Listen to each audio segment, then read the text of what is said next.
Okay. I prefer this when it was a TV.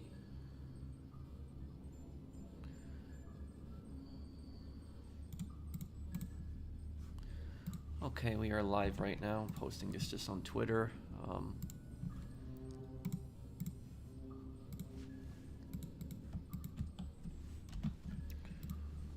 Okay,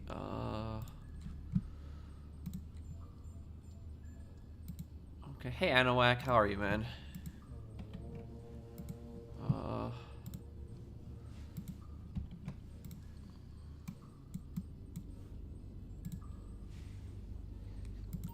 Okay, hey everyone. I hope you guys are I hope you guys are all having a great day. Does anyone need help selling anything right now? Anyone need help with anything?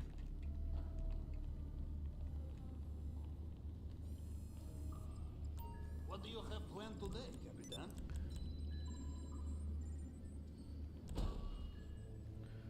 Did I, was it a hard approach that I started? I don't think so here. Okay. Goodbye.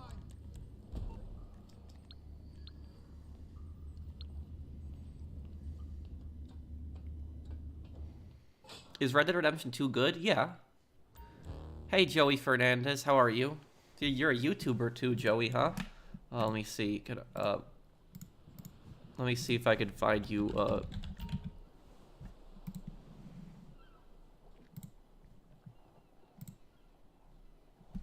Oh, you do mostly Fortnite content. Okay.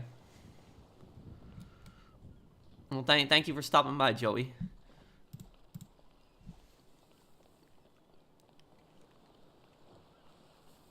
I'm a bit confused where I spawn on the dock. Hey, Sensitivity, thank you for sponsoring my channel. Thanks, man. You're now the CEO of GTA 6 Clickbait. Yeah, that's what I made my name.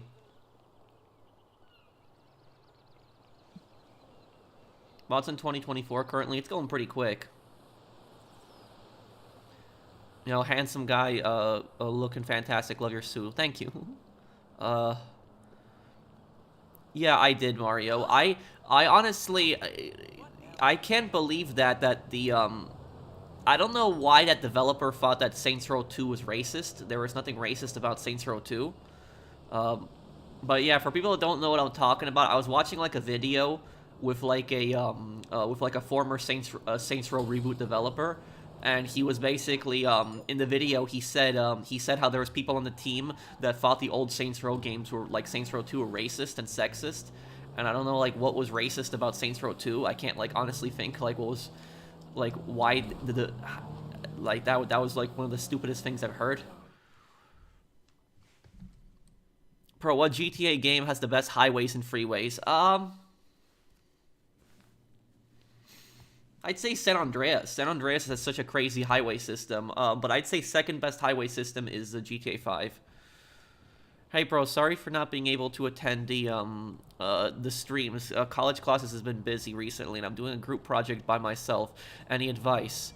Oh no, you're doing a group project by yourself. You know, Eddie, the thing is, I'll probably make another real-life video talking about this, but I'll talk about, like, the group projects. But basically, here's what I'll tell you, is I had 3 instances of doing group projects in school, in college, and all 3 times that I did those group projects, all of them were disasters.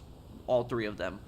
There was never a successful group project that I had, because it's almost always that what I hated about group projects, what I hated about them, was I hated that you had to also rely on others at the same time too, because I know I always do my fair share of work, but it just pisses me off when like other people don't do their fair share of work. That does get me annoyed, and then you're picking up the pace for like the people that aren't working, and it gets really frustrating. Hey, thank you, nicest person in the universe. Hey, pro, is the best way to do Cayo Perico solo? I was thinking of using the sewage drain. Never used it. Do they give you a scuba outfit? You get the scuba outfit if you do the submarine approach. But solo is actually, if you're doing the heist solo, the worst entrance is actually the submarine entrance. Because solo, you should probably try to find cocaine that's on the island. If I had to live in Gotham City, what would I do to survive? Oh, man. Thank you, OG. Uh, thank you, OG Third Street St. Maxis. I don't know. Probably live somewhere on the outskirts of the city, as far away from downtown as I can. Thank you, Red Dead Redemption Outlaw. Do you have any idea why this DLC is coming out in March, and do you think we'll get a summer update? Well, this is Rockstar's new strategy, because last year in March, like around this time, they released the the Drug Wars DLC to the end, like the story DLC. So like they're trying to like give us some filler content in between until summer. So this is our filler content until summer.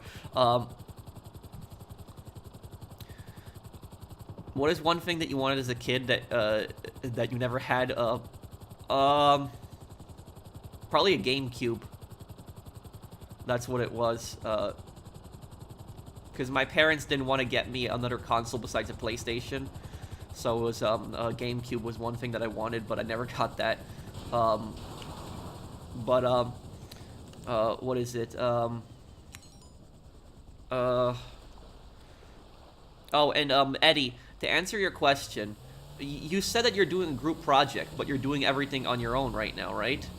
What I would tell you about that, Eddie, is, I'll answer your comment in one moment, Blue Wolf. What I'll tell you about that, Eddie, is if you're doing a group project by yourself, if you're still here, I'm assuming you're doing that project that your group mates are not doing their fair share of work, and they're putting more work on you. I'm assuming that's what they're doing, right?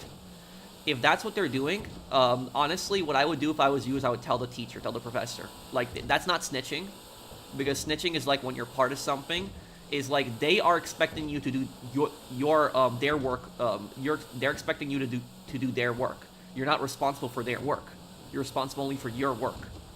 And so if they're not going to be contributing to the group project, I would, tell a professor about that, and like tell the professor ahead of time, and just tell the professor that, like, hey, I'm working hard on this project, but my group members are not helping me.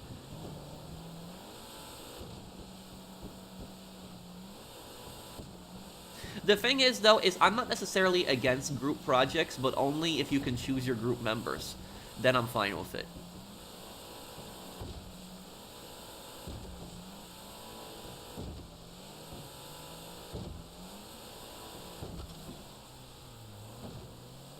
Favorite 2016 update, bikers. Why does the Mafia mainly come from Italy? Well, the Mafia comes mainly from Sicily, the island south of Italy. Well, it's technically part of Italy, but it's, Sicily was historically, thank you, Nikki, for the super chat. Sicily historically is the poorest region in Italy.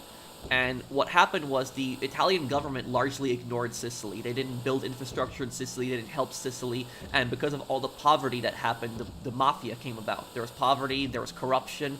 It's like, the thing is, like, a really poor country, a poor country where the government does not care, the government doesn't help people, that is a perfect environment for corruption to thrive in, and a perfect environment for, like, organized crime to thrive in, is like a really poor country where the government does not do anything, doesn't help people. That is like a perfect place for, like, any organized crime to flourish.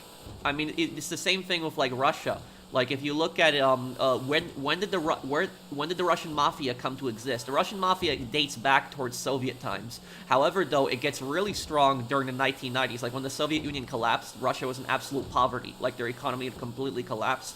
And that was, like, there was just so much corruption out there. The Russian Mafia gained so much power in that time in the 90s. So it's like, whenever there's, like, massive poverty and there's massive corruption, it's, like, a perfect place for, like, any kind of organized crime really to flourish.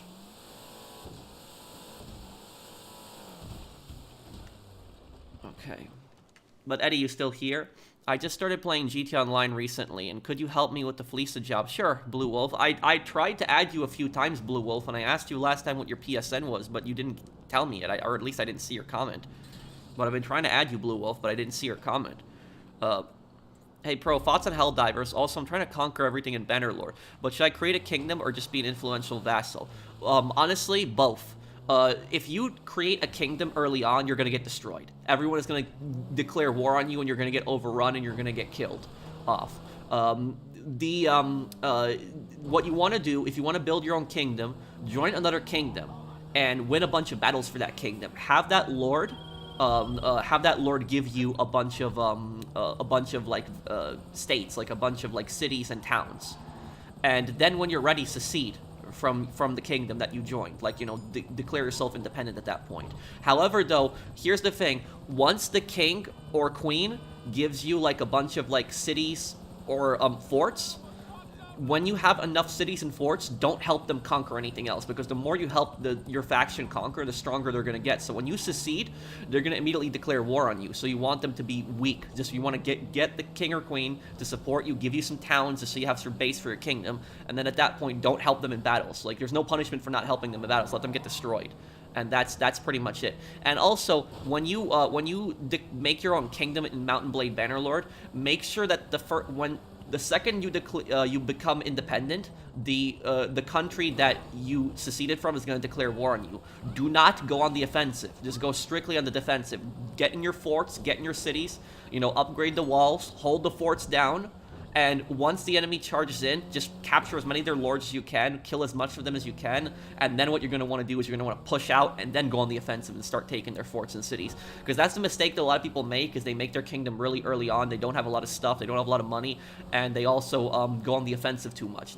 The thing is, in Mountain Blade Bannerlord, by going on the defensive and holding cities, you can crush enemy armies really easily with minimal casualties, and then you can go on the offensive and attack them, and they won't have that many soldiers left. So that's what I would say. I hope that helped you. I do play that game a lot, so it's let me see.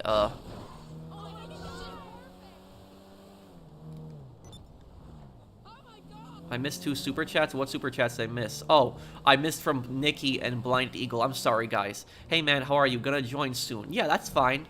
Feel free to join me. I'm sorry I missed your super chats earlier, guys. I didn't see them. And thank you, Blinded Eagle. I know you were mad at about the Red Dead Redemption port, but to be you did say it could happen. So IG, you got what you wanted. But I agree, it should have either had the multiplayer or be cheaper. I think that honestly, I think Red Dead Redemption port, like, it is a little bit more worth it. I'm not justifying it, but, you know, now it has 60 FPS mode, which is way superior to the original. But what I would say about that is don't buy it for like $40. Only buy the Red Dead Redemption port if it's like $20 and under, like, you know, it's half off. Then maybe it's worth it. But other than that, no, don't get it.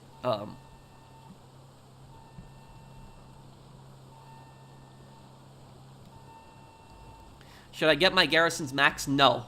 No, don't get your garrisons maxed. If you want, just fill up your garrison with, like, elite troops. But what you're going to want to do is control your garrison's money. You control your... In the party section, in the parties tab, you control how much money is being funded for the garrisons, because garrisons bankrupt players. If you spend too much on garrisons, you're going to go bankrupt. So have some elite troops, but don't overdo it, because the more troops you have, sure, the better defense you're going to have, but you're going to run out of money, and you're not going to be able to spend money on anything else. Thank you, Greatest Within. The project is based on Fedora 39 Linux. I try to schedule a time with him to discuss, but he's too busy to talk. Also, I told him what sections to do for the project, but he doesn't listen. Annoying as hell. Yes, Eddie, what I would do is, Eddie, what I would do at that point is just talk to your professor, because it doesn't seem like you're going to get through to this person.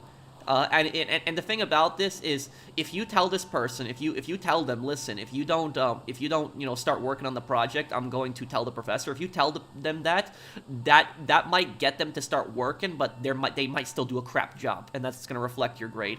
What I would do at that point is I would just tell your professor, and just say, like, hey, listen, you know, professor, like, you know, I'm trying my best, I'm working here, but my group mates are just not listening to me. They're not cooperating. They're not helping me out. They're just being annoying. That's what I would do. Is just tell your group members. Tell your professor about that. Because I'll tell you this, I had a few group projects. I had this one group project where it was just me, this girl, and this guy, and we had to write a paper. This is like several years ago. And what happened was, the guy that we were in the group with, he did not ever come to class. Like, he just didn't show up to class. Didn't show up to class, did not bother to communicate with us, nothing like that. And what happened is, we had actually a group chat with him, but he didn't reply to it. Did not anything at all. And one day before the group project was actually due, that guy comes into class, and then he's all like, oh, here's my part of the project, and he tries to give us like a few papers, like me and this girl, and we just basically told him at that point, it's like, we're not adding your part. And he's like, what do you mean you're not adding my part? I'm like, we're doing it without you. We've already completed the project, because me and that girl, we already completed that project. We did basically, we're supposed to each do 33%, but me and that girl, we did basically 50% each, so we basically did his part of the project, and we basically said, we're not accepting your part of the project. If you want to hand it in, you're gonna have to do the entire project on your own, because we did your part for you. It's like, you weren't here. This is not fair to us if you right now. And honestly, we didn't even proofread his part, so like, we proofread each other, so like, we just said, we don't want your part in there. We even told the professor about that too. So like, it's like, I don't really consider that snitching, because it's the fact that we were working hard on that project, and I'm not gonna get like a bad grade because like somebody is like not contributing their fair share. So like, I'm not gonna do somebody like that. So that's it. Ultimately, is I just didn't want him to get credit for our work, because I didn't feel it was fair to us. And then I had this other project, and I'm trying to remember what the name of the class was. It was like a class that taught us about psychology, but it was like psychology in the workplace. I forget what the name of the class was. Like, I remember it taught us psychology in like jobs. But anyways, we had a similar situation. This time we had a group of 4. And so what happened was, I remember it was me and a few other girls in this group, and we set up like a group chat where we were basically just texting each other in that group chat. Now, in that group chat when we were texting each other, I remember that there was this one girl in the group who we would every single week, because it's like a month project, every single week when we would submit our assignments, what that one girl in the group would do is she would actually take all of our assignments, and what she would do is she would proofread them and like do extra parts on that, finish up the drafts for us. And like, she did a little bit extra work, and I kind of felt bad about that she was doing a little bit extra work. And what I did was, on the final part, like week 4, I told her, like, you don't do your part on week 4, I'll do it for you, because you've been like proofreading, or you've been doing your part, but you've also been proofreading and doing the finished draft for us. So like, least I can do is like, take care of that for you, and I'll do your part for you on the 4th week. And she thanked me, and so I handed in my part. And then the second girl, she handed in her part. Now, the 4th girl in the group, what she did is, it was going to be like 2 hours before the assignment was due, because the assignment was due at midnight, and if you don't submit it online, what happens is you get a 0. And so I texted that girl in the group chat, and the other girls were like texting her too, and we like said, hey, are you going to hand in your assignment? And she's like, oh, I'm at work. I'm going to do it tomorrow. And we're like, it's due at midnight. You got to do it right now. And she's like, I can't do it right now. I'm at work. And I was like, what the hell? Have you not even checked the project at all? So like, this girl did do some of the other parts, but like the 4th part at that point, she didn't do that one. This was not the girl who was proofreading. This was a different girl. So she didn't even do that part. So I did my part, and I did that other girl's part who was proofreading, but I was fine with that because she helped out a lot. But then I did the third girl's part. The third girl's part who she didn't help at all. I did her entire part. So I ended up doing like 75% of the project on the 4th part. And what happened is that other girl was like trying to log in and like trying to help me out at the same time, but I told her like, no, don't worry. Like, it's better if I do this all on my own, because we only have 2 hours to hand this in. I'll type it up fast and I'll get it done, I promise. And so like I got it done. I had to type up really fast, but like typing up a paper in like less than 2 hours, and like getting that done, that was like really stressful. Like trying to get that, and I got it done like 5 or 10 minutes before like midnight. I submitted it, and the thing about that is every single week that we have to hand in our project, we have to grade our group members. So like every week when we handed in our project, we have to give each of our group members like between 1 to 10 on like the score. And every week I would usually give my group members like 10 every week. So like all of my group members, even that girl who didn't hand in the 4th part, I gave her a 10 because at least she did the first 3 parts, but the 4th part that she was supposed to do, she didn't do it. And so for the 4th week, I actually did not even give her a 1. I actually wrote an email to the teacher, and I gave her a 0 on it. I told her if I could choose a 0, I would. And the teacher like asked me to explain, and I said that she didn't even do anything for the 4th week. Like her 4th week assignment, the 4th assignment, she didn't even do anything. Like I did like the entire thing for her. Like it was not fair. fair. She didn't hand in anything.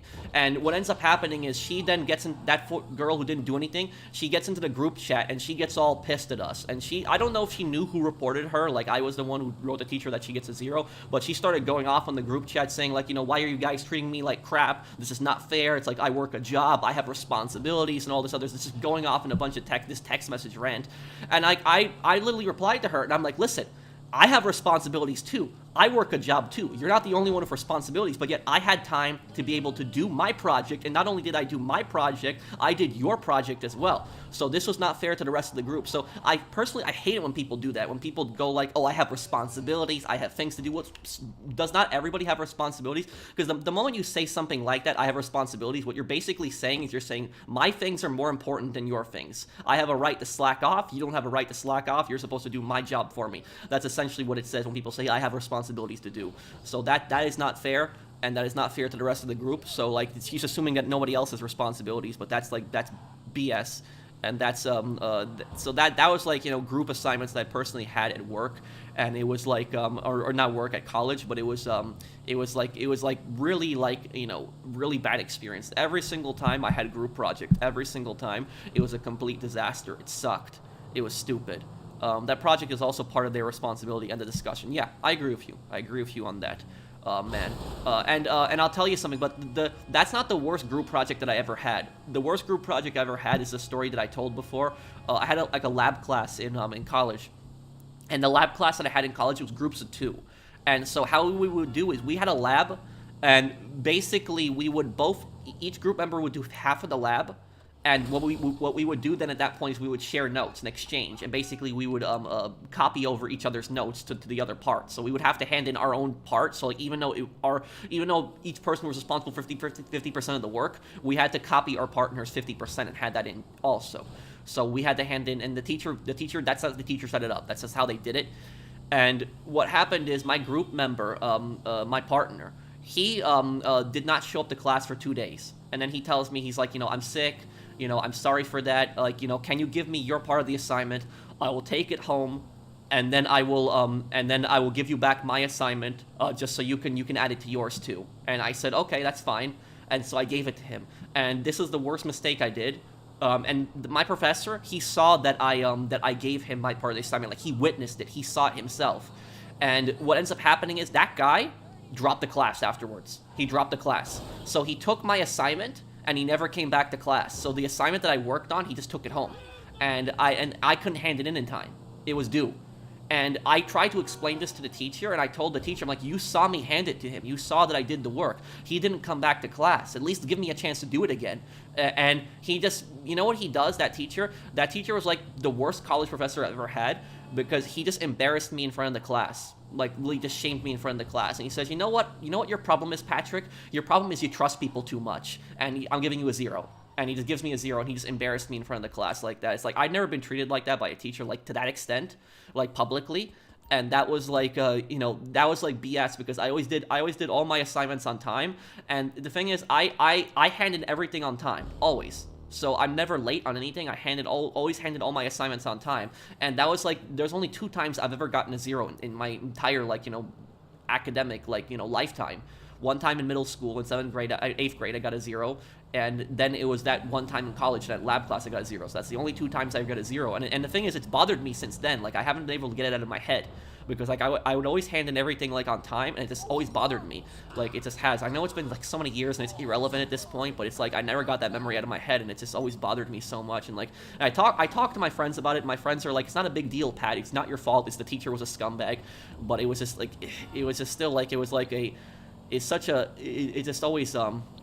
It just always bothered me, and I never was able to get it out of my head. But that's basically the point, is that group members suck. Group members do really suck. I believe the Russian Mafia is way more powerful than the Italian Mafia. I don't know about that one. But I think the most powerful organized crime is not Italian Mafia. It's not Russian Mafia. It's not even the Triads or the Yakuza. I think the most powerful organized crime out there is the Mexican cartel. I think that is the strongest organized crime out there right now. Should I declare war on everyone before I leave the kingdom? And should I get nobles in my kingdom? I feel I get destroyed, and this kingdom has 12,000 strength. Don't declare war on everyone. Don't do that. Only want to fight one person at a time. You don't want to fight multiple front wars. That's how you lose. You get boxed in. Video idea: top 5 10 games that deserve a remake, remastering, or sequel. Obviously, it depends on the circumstances. Like, we want a Bully 2, but a remaster of GTA 4 with the multiplayer, or a Saints Row 2 remake. Well, Saints Row 2 remake we're never gonna get, because apparently the developer of Saints Row 2 apparently thinks that the Saints Row 2 is racist. So that's that, and I'm not trolling on this. I saw like a YouTube video like the other day where this YouTuber was like interviewing like an ex-Saints Row developer, and according to this ex-Saints Row developer, like a lot of the other developers on the team thought that that Saints Row 2 was a racist game, and so they didn't want to make a game like that again. So I honestly don't know like what is racist about Saints Row 2. Like, can anybody tell me what was racist about Saints Row 2? Like, I honestly don't know what was racist about that. But that's like, I don't know how stupid how a developer can be that stupid. Honestly, that's Does Cartel count as Mafia? Kind of, because Mafia is kind of like an organized crime in a way. So I guess kind of. Real or fake? Well, I'm assuming it's real because the YouTuber did an interview with a he said it was with a ex Saints Row developer, but it's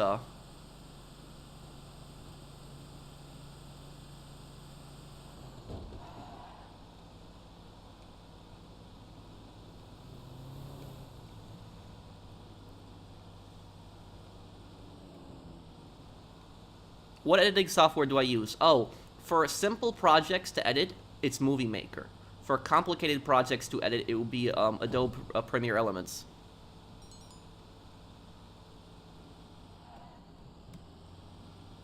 No, I mean the kingdom I'd leave. The kingdom you leave is going to declare war on you no matter what. That's going to happen. Greatest Within. Thank you for the super chat.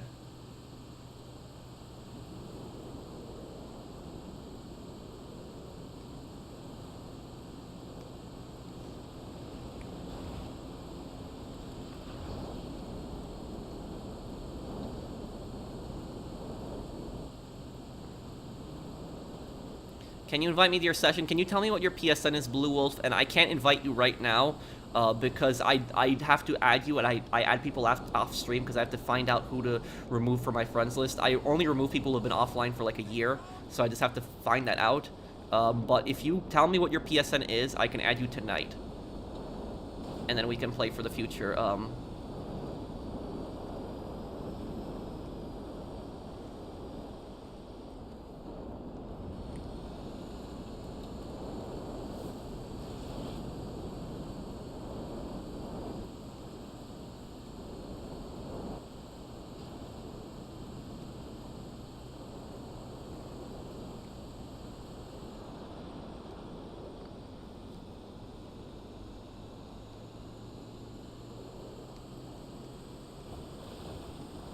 I've been a fan of your channel since 2021 because of your lore videos. Thank you, man.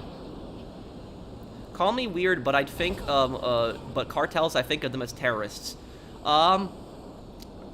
You could make the argument that they're terrorists. I could get that because of how cartels, to an extent, have a political ideology. To an extent, I mean, they support, you know, corrupt politicians. They some cartels even have a religion behind them. Like, there's like that whole Santa Muerte thing that you see in Ghost Recon Wildlands. I know that's based like on a real thing. I don't know if anybody in the comments knows what like the cartel religions are. Like, I know there's like this some of them have like these religions where they worship these gods and stuff like that. I know the Santa Muerte thing is based on that, but it's but I know some of the cartels have like these shrines and stuff like that, and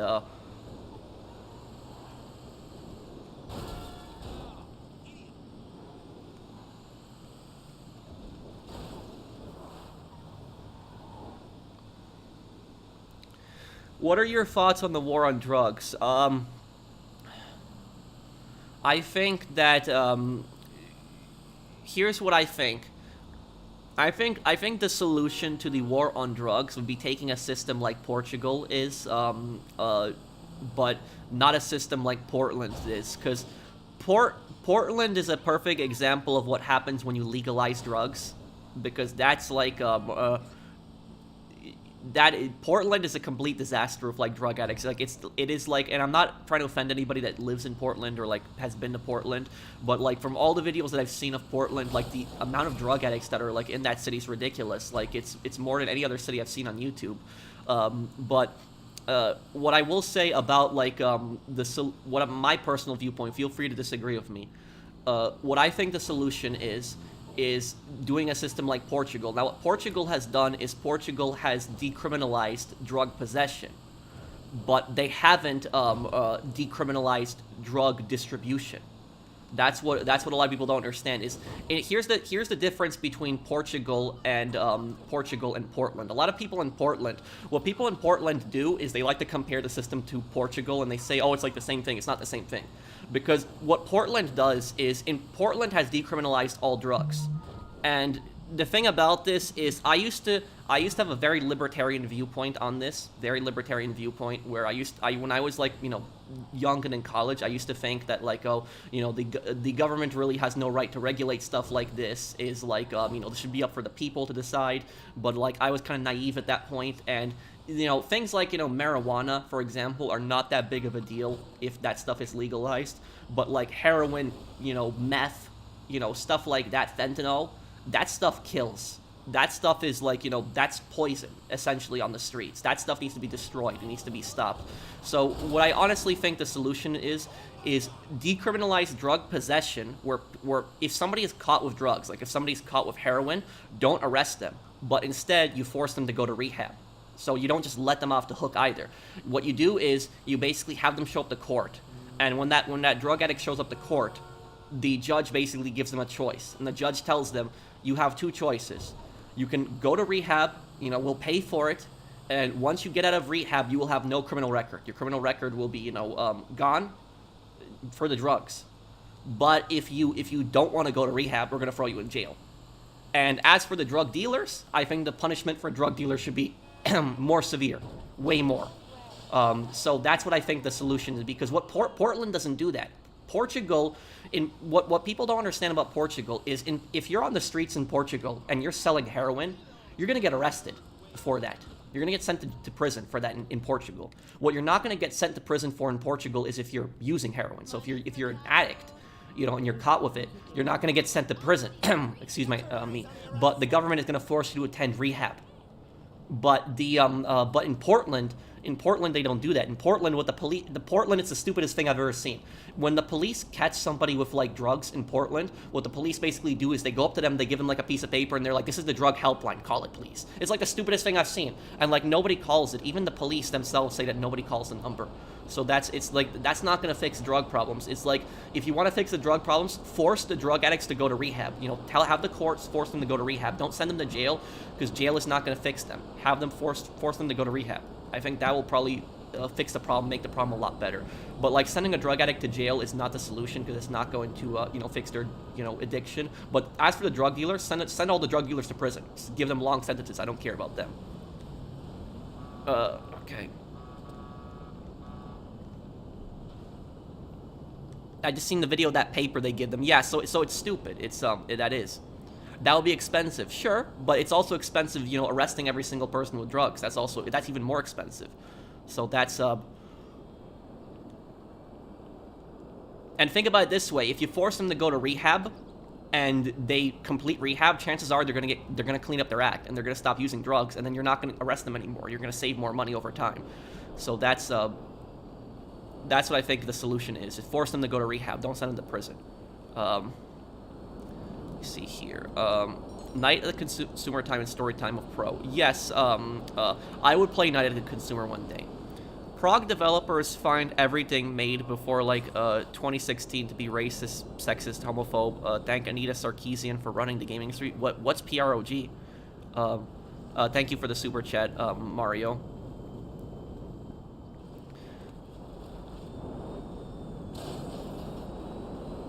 Hey, Pro, I wanted to ask you something, but you didn't reply when I finished therapy. I don't know how long it will be. Do you want to be in a party with me and Fern? Oh, I'm sorry if I hadn't seen your message, Mark. I've just been so busy lately. I promise I will reply to you after the stream tonight. Thank you for the super chat, and I can talk to you when you have time. I hope you're well. Thoughts on Rockstar employees going back to the office? Oh, you were born in Portland, ASAC. Oh, so you agree with me then on the stuff that's going on there right now. Thoughts on Rockstar employees going back to the office? Here's the thing is, if the employees can do their work at home, I think they should be able to do their work at home. I don't think they should be forced to go into the office. Thoughts on El Salvador's solution to drugs? I don't know about what El Salvador's solution to drugs is, but I know about their solution to gangs. That I do know. Now, what El Salvador is doing is El Salvador is arresting everybody that has gang tattoos. So if anybody has a gang tattoo in El Salvador, they're getting arrested. Because all these stupid gangsters, they put tattoos all over themselves. They put the name of their gang on their, they tattoo it on themselves. They're so stupid. They put it on their faces even. So they're so stupid. And so what the president in El Salvador has been doing is he's basically been doing that. That's how he arrested so many people, is the police basically were looking for anybody that has those gang tattoos, and they throw them in prison. And it actually has worked. It actually has. Like, when he's thrown all those people in prison, like, literally, he filled up El Salvador's prisons. Like, he built a mega super prison. That is true. He did fill up El Salvador's prisons. But the media is, like, complaining about it, and they're saying that he filled up, like, you know, he's filling up El Salvador's prisons. But here's the thing, what people don't understand. El Salvador is the most violent country in Central America. Before that guy took over, I think his name is Kelly. Before he took over, El Salvador is the most violent country in Central America. I don't think I don't think it is the most violent country anymore. I think it's a lot more peaceful now. That is he arrested a lot of these people, but what people don't understand is that El Salvador had a massive gang problem. Like, the gangs basically ran the country. Like, there was so much corruption in El Salvador, and I know that president has, like, a huge approval rating. I think his approval rating is, like, 80 or 90%, something like that, because he really cleaned up the country. He dealt with the gangs. You know, he threw them in jail, and, you know, he stopped a lot of that stuff from happening. So El Salvador had a major gang problem. You had MS-13, Maria Salvatrucha 13, you know, that horrible gang that uses machetes, that cut people's heads off. They're from El Salvador. So that is, so that's one of the main gangs that operates in El Salvador. So he's done you know, he's made his country a lot safer. Now, the thing about that is, Kelly's system is proof that, that rehabilitation is not the only thing, because a lot of people say, like for example, the Norwegians say that, oh, if you do a rehabilitation system only, that it's going to work, and, you know, your crime is going to be reduced. But the reason that crime is so low in Norway, it's not because of their prison system. Like, the Norwegians, they pride their prison system, and they say our prison system is very humane, and that's why, you know, crime is so low. The reason that crime is so low in Norway is because Norway has some of the highest living standards in the world, and it's one of the most happiest countries in the world. The average Norwegian is happier than the average American. The average Norwegian also makes more money than the average American. So Norway is a very rich country. You know, they have a lot of gas. You know, they're not part of the EU. They're a pretty sovereign country. So they're a very successful country.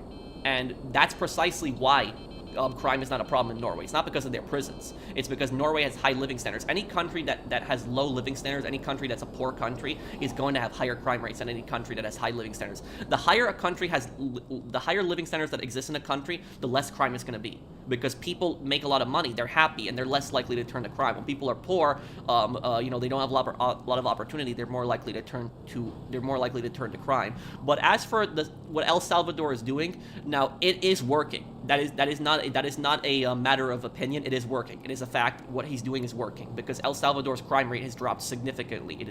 The gangs have basically been thrown in prison, so it's working. But the question is, even though it's working, the question is whether it's moral or not. Because I never said that I never said that it's moral what he's doing at the same time too. That's a more gray area. That's what you can argue about. Because the thing is, though, what he's doing is working. It is a fact. It is reducing the crime. But those policies would never happen in America. Like, Kelly's policies would never happen in America, and the reason for that is because his policies violate the First Amendment. Because in America, you can't be arrested for having a gang tattoo. You can't be arrested for something like that. In El Salvador, you can. Other countries, you can. In America, you can't be arrested for something like that. And also, I'm trying to think of the other thing. Also, in America, you cannot be arrested for associating with a gang.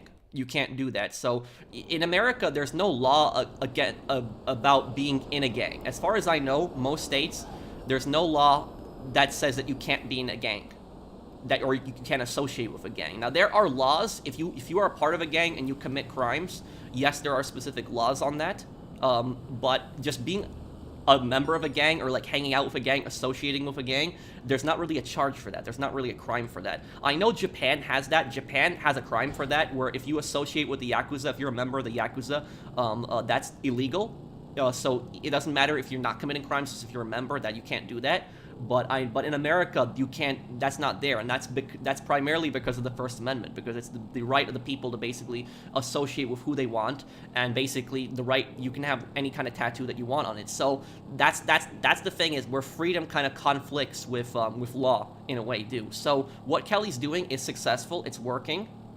I'm not saying it's a good or bad thing, but I'm just saying that in America, that would never happen, because it would be violating the First Amendment. You'd have to change the Constitution in order to basically arrest somebody for having gang tattoos. So that's what I'll say about that.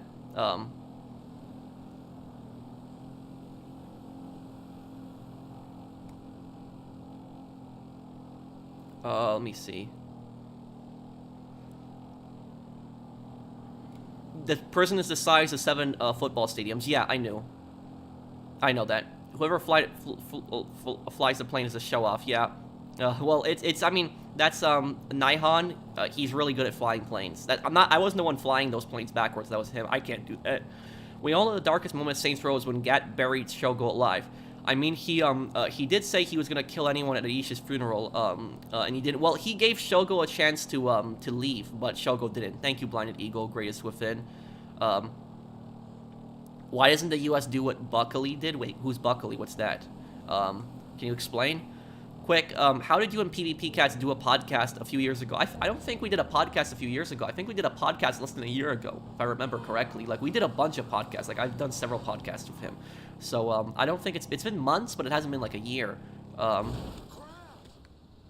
Imagine having like an ISIS or an MS-13 tattoo. US is weak.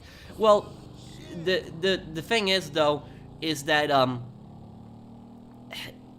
you can make the argument that somebody who has a gang tattoo should be thrown in jail, in prison, but I'm just saying that personally, doing something like that, it goes against American ideology, because the thing is, America might not be the country that has the best healthcare in the world. It might not be the country that has the highest standards of living in the world, but America is basically free speech capital of the world.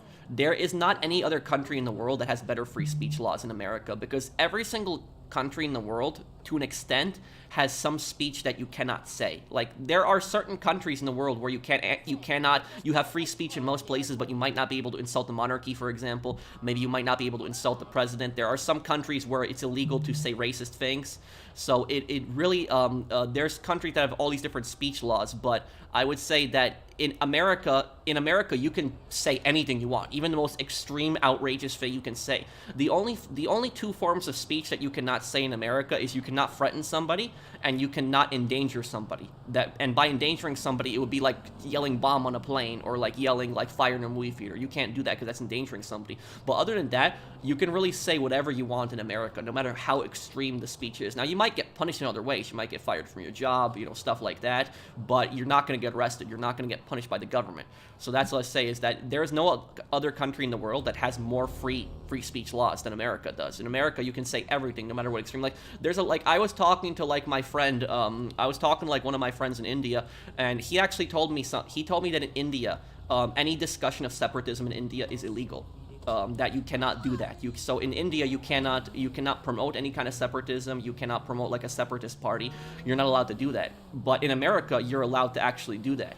In America, you can, there's the Alaska Independence Party, and they're an actually political party that runs in Alaska, where they actually advocate for Alaska to secede from the United States. Now, if a state was to secede from the United States, that would be illegal. But somebody advocating secession, that's not necessarily illegal, which that shows you how the free speech in America is so free, is that in America, you can advocate separatism, you can advocate for secession. So a lot of countries, most countries around the world, do not have any toleration for any kind of separatism, any kind of secession. Any kind of speech like that is immediately, arrested, fined. But in America, you can advocate for, secession from a state. You can say, I want Alaska to be independent. I want Hawaii to be independent. I want Texas to be independent. You're not going to get arrested for that. So that's the point that I'm making, is that just America, when it comes down to it, there is no country in the world that has more free speech laws than America.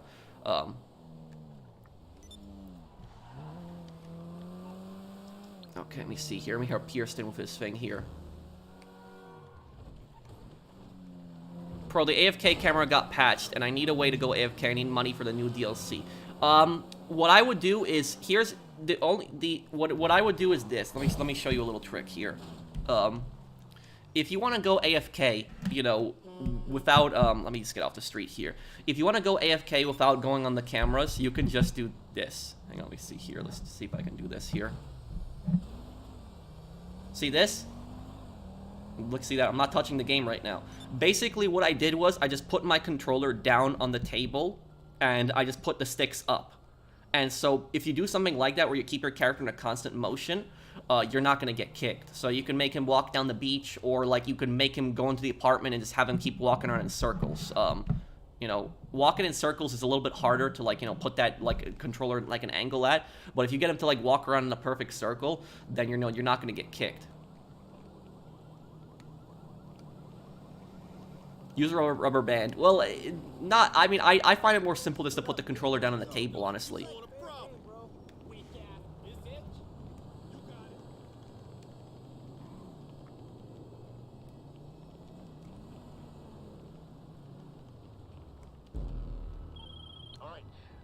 Are only accessible by seaplane. Dock's loaded up, ready to go when you are. I know Egypt, my dad's home country, it's illegal to say anything against the president, but I don't know, an MS-13 tattoo on someone's face is just an admission. It is an admission, and the thing about that is, here's the thing is, if somebody has a gang tattoo, in America, you can't arrest them for the gang tattoo. However, though, that doesn't mean that they're off the hook. So if somebody has a gang tattoo, you could use that against them in court. So if there was like let's just say that there was like a murder, like in a neighborhood, right? And the police know that MS-13 did it, because MS-13, they're typical. How they do is they use knives. They use machetes. So somebody got killed with a knife or a machete in a neighborhood, and the police are suspecting MS-13 did it. You have a suspect that was in that area. The suspect in that area has an MS-13 tattoo on their face. Now, that isn't complete evidence, that's more circumstantial evidence, but the courts could basically say is, it's not illegal to have MS-13 tattoo, but the courts could put that out, could point that out. He has an MS-13 tattoo on his face. That's signifying that he's in MS-13, and he was in the neighborhood when the MS-13 murder happened. So they could use that against him in court. So even though there's no charge for having a gang tattoo, you could use that in court. You could use that in court to prove that this person associates with this gang. And it would be very difficult for them to argue, for the person's lawyer to argue that they're not an MS-13 when they literally have an MS-13 tattoo on their face. Because these guys are complete idiots. I was actually reading this one case. There is this gang member, and I don't think he was an MS-13, but there's a gang member who committed a murder. And the murder went unsolved for 10 years. And do you know what this idiot did? This idiot tattooed how he committed the murder on his back. So on his back, there was like a complete tattoo on how he did the murder, like step by step, because he was so proud of killing this other gang member that he literally tattooed how he did the murder on his back. Like, and the thing is, that tattoo had information that the police never released to the public. The police don't release a lot of information to the public because they know that the killer is only going to know certain things, or a witness is only going to know certain things. So that's how they know if a person's telling the truth, because they're not going to release certain things to the public. And when somebody comes forward with new information, they're going to review it and they're going to see, what did we not tell the public? And then the police used that as evidence against that guy. It was basically an admission of guilt, because he basically tattooed the murder and how he did the murder on his back. Like, you'd have to be a complete idiot to do something like that. But like I said, these gang members are like so stupid. Like, they'll tattoo the dumbest things on their face, the dumbest things on their arms, back, body, chest, everything. So while it's not illegal to have a gang tattoo, the police can use that against you in trial and say, this is proof this person is part of a gang. So that's just, honestly stupid doing something like that. Also, another thing is tattoos are also an indication. Immigration authorities will also look for tattoos. So when somebody is coming into the country, if somebody crosses the border illegally, for example, and the government detains them, if they look at they have any tattoos, that could tell the government. It could be a sign whether that person is just, you know, just somebody trying to cross illegally into America, or if they're or if they're like maybe like a cartel member, because a lot of the cartel members have tattoos. So they might just be looking for that. They might be looking for a pattern. So that might be, you know, somewhat proof of, you know, who they just arrested.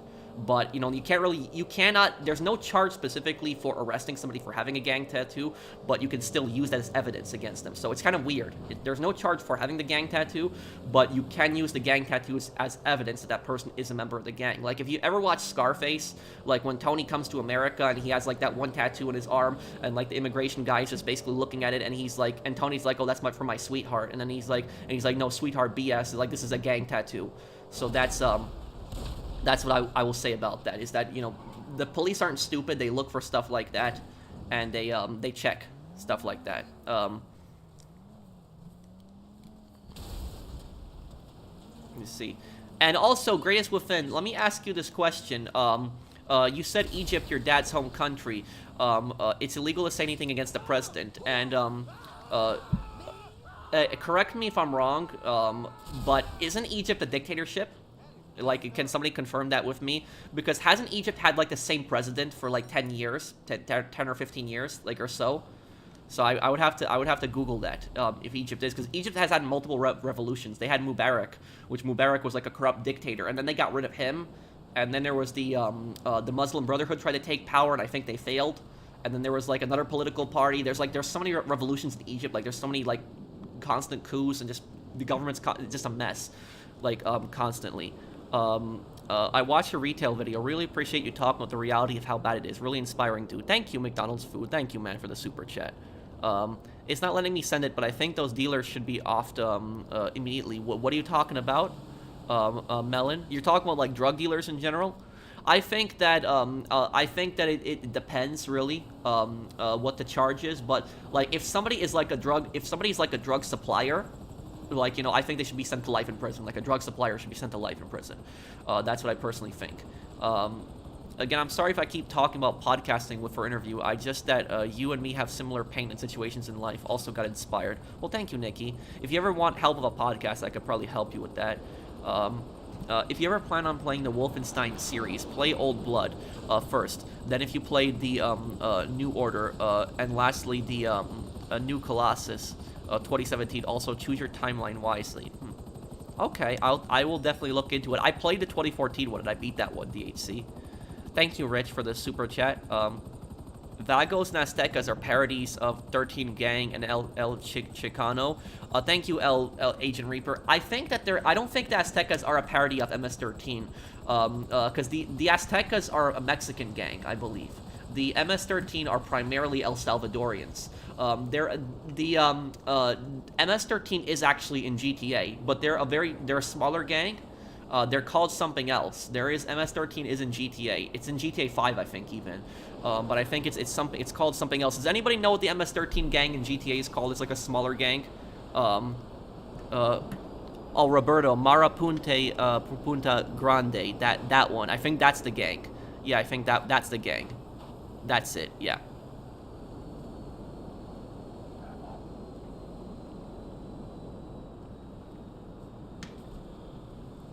You know, I'll tell you something. There was actually this contact mission that, like, existed in the game, like, a long time ago. And it got taken out of the game for some reason. Tell me if anybody remembers it. But, like, the contact mission, like, you had to go to this motel. And I'm not talking about the one with the prostitute in Sandy Shores. I'm talking about the one in Los Santos. So in Los Santos, there was, like, it's a motel that's, like, north of the city. And you had to go to the motel, and you had to kill a bunch of it's Salvadorian gangsters. That's what, like, the mission said. And then after that, like, one of Martin Madrazo's people is there, and, like, you have to get him in a car, and you have to, like, drive him back to Martin's house. Like, I forget the mission name. It was an actual contact mission, but it was taken out of the game. It was deleted. So there was that. So I know Martin Madrazo really hates that gang, the MS-13 gang in this game. The only good leader was Sadat. Sissy had a coup. So can I ask you then, greatest within? Yes. I remember now. Sissy is the leader of Egypt, and he's the guy that the American president mixed up with the president of Mexico. Like, I don't know how you can mix up presidential leaders. But anyways, about it is correct me if I'm wrong, greatest within. Isn't Sissy a dictator? Isn't he one? Because doesn't he like have ultimate power that he can pretty much do what he wants?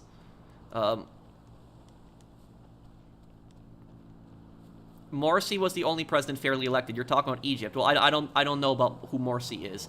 I honestly don't know the Egyptian leaders. The only Egyptian leader that I know is Mubarak. That was the only Egyptian leader that I know. Because Mubarak was a scumbag. Like, Mubarak was a piece of crap. Like, Mubarak, like, the Egyptian president got assassinated. It was like the 80s or the 90s. And then Mubarak did, like, instituted martial law after the president was assassinated. And what he did was he kept martial law for, like, 20 years to basically keep himself president for life. He was, like, a complete scumbag, that guy. But Egypt's history is really sad. Its modern history is really sad. Because they got rid of one dictator, and then they kept having constant coups. Like, it was coup after coup after coup in Egypt. And it's like Egypt has not had a stable government for some time, and now it has another dictator. It's just, So hopefully the Egyptian people can finally be free of that one day.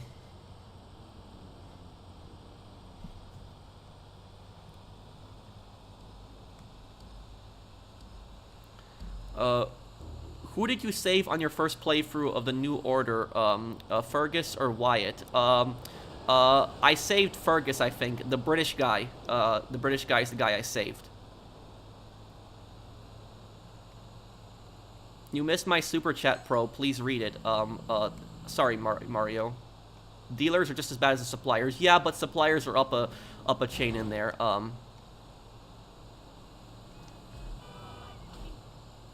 It's not letting me send, but I think those dealers should be off. Yeah, I read your comment earlier.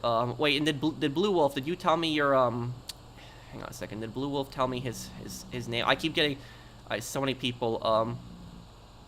Blue Wolf 2500. Are you still here, man?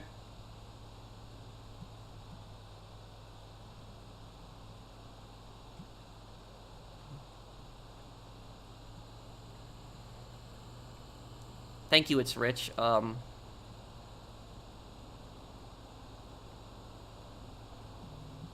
I have a question. Why are there a lot of newcomers? What are you talking about, newcomers? Are you talking about GTA 5? If you're talking about GTA 5, it's probably people that are probably excited for GTA 6, and they decided to play GTA 5 to get ready for it. Probably, maybe they never played GTA Online, and they decided to give it a chance until GTA 6 comes out. Blue Wolf 2500. Can you tell me what your PSN is? Because I've been trying to add you, but I keep missing your PSN. I'm sorry.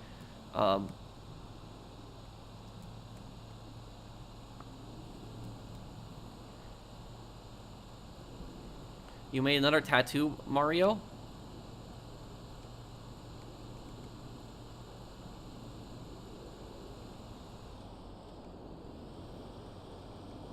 Mario, it doesn't let me scroll all the way up to your super chat before. Can you just tell me what you asked me in that super chat?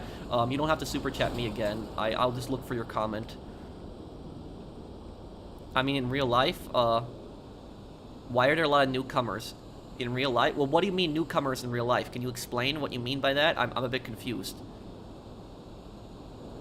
Sadat was the one killed. Egypt is having a hard time. Yeah. Just tell me what you wanted me to ask me earlier, Mario. I'll look for your comment here. Did Blue Wolf 2500 post his PSN? No, he didn't yet. Still. 5-hour energy 1 hour before. Don't take 5-hour energy. Don't take that stuff. That stuff is poison, dude. Don't take it.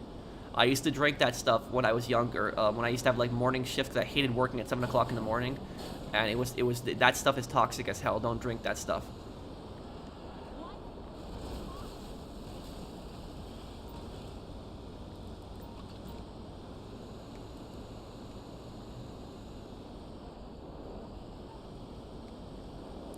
Bro, you missed my super chat? I'm sorry, dude. Let me see.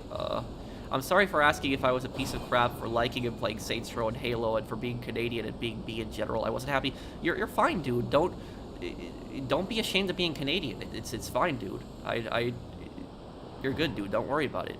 And you can like whatever game you like. It doesn't make you a piece of crap for liking a game. The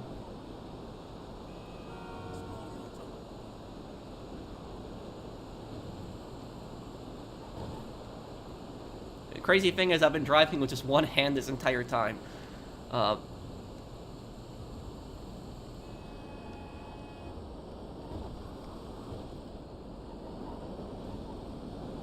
Is a garbage truck common for criminal activities? Garbage trucks have been used by criminal organizations as fronts mostly. The thing is, garbage isn't really used to, like, hide that much stuff. It's the garbage businesses is usually used as fronts.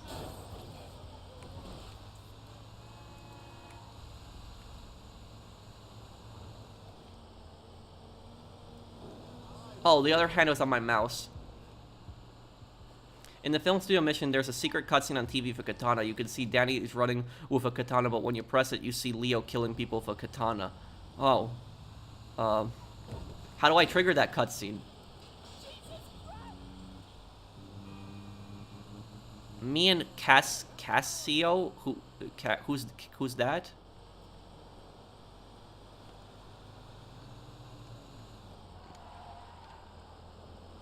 Would I buy a car of 387,000 miles? No, probably not.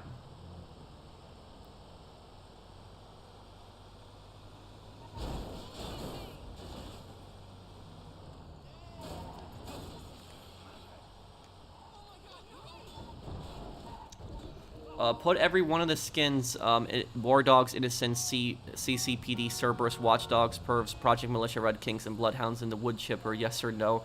Yes, those guys are scumbags. And honestly, the gangs, Mr. Waifu, the gangs in Manhunt are like 10 times worse than the gangs in GTA. Thoughts on Helldivers? If you play, I can I can join up. I might be willing to give it a chance, but when I'm more free of like other content, I might be willing to give it a chance. People kept telling me if I like Modern Warfare 2's DMZ, I'll like Helldivers. I missed your super chat. Hold on a second. What I'm gonna do is I'm gonna open up my YouTube app on my computer, and I'm gonna see if I can just scroll back for all the super chats there. Just let me deliver these two, and then I'll. The Innocents from Manhunt had some MS-13 members, probably. Would I rather swim in chocolate or swim in Mountain Dew? It's a weird question.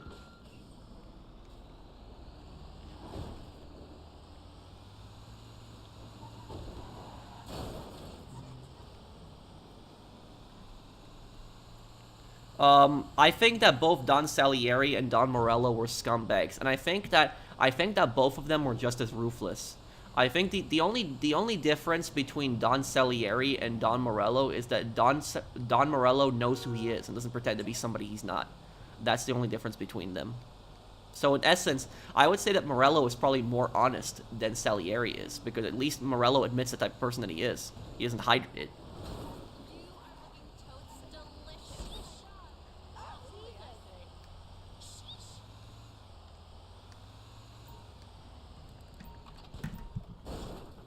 I want to put the baby faces in the wood. Wait, who's the baby faces? What?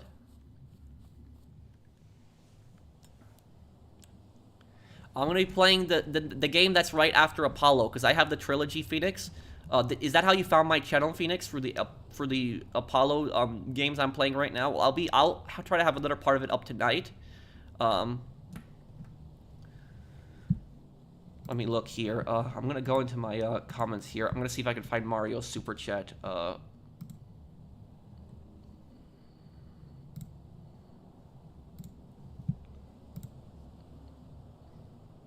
Have I heard of the gang Mafia called the Professionals in GT Online from Nikki? Guys with suit and jackets. If you play the LS Connection contact message, I know who you're talking about. They also have like those hockey masks. They are actually a heist gang. I know what you're talking about. I've seen them in a lot of contact missions.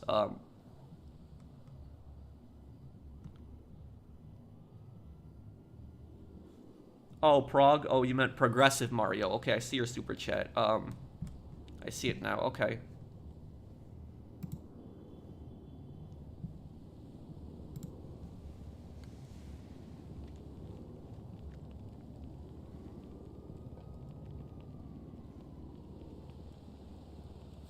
Sissy kills political opponents and protesters. Yep.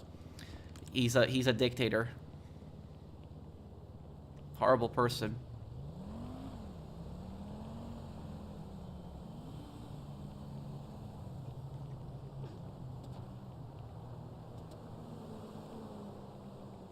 My parole officer makes me jack him off.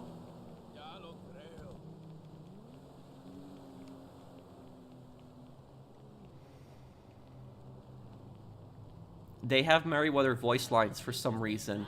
Yeah, a lot of the characters have shared voice lines. Thank you, Nikki. Helldivers 2 is a really good game. The other night I played it with random level 28, and he helped me and another guy level up. People, people help each other. You know, I'll tell you though, Fernando, and thank you for sponsoring my channel for 4 years. Thank you, man. But I will say though that you know a game I played that like a lot of people helped each other out, but it was not actually as toxic as you think. It's DMZ on Call of Duty, which DMZ on Call of Duty, I've met some really cool people on DMZ, like, you know, working together, squatting up. It was actually a lot of fun. But one thing that I really hated is I hated how they got rid of the 6-man squads. Because you start as a 3-man squad, and then you can find another 3-man squad, and you can just invite them. You're like, hey, let's squad up. And you're basically a 6-man squad. Now, when I formed 6-man squads on DMZ, we never went after people. We never went looking for people, killing people. We just completed missions. And we primarily had 6-man squads just so we could get like the case and so we could like complete missions. That was it primarily. We didn't harass anybody, we didn't grief anybody. But ever since the developers now made it where it's like, you know, 4-man squads now, you can't do 6-man squads anymore. Now they do it where everybody's basically killing every single person they see. Nobody's even attempting to squad up anymore in DMZ. Everyone's just attempting to kill each other. Nobody even picks anybody up anymore. Like I remember back in the day, people would pick each other up on DMZ all the time. But like now nobody picks anybody up, so when you're down and you plead, nobody picks you up now. Like nobody does it. So like the game has just gotten a lot more toxic ever since they got rid of the 6-man squads.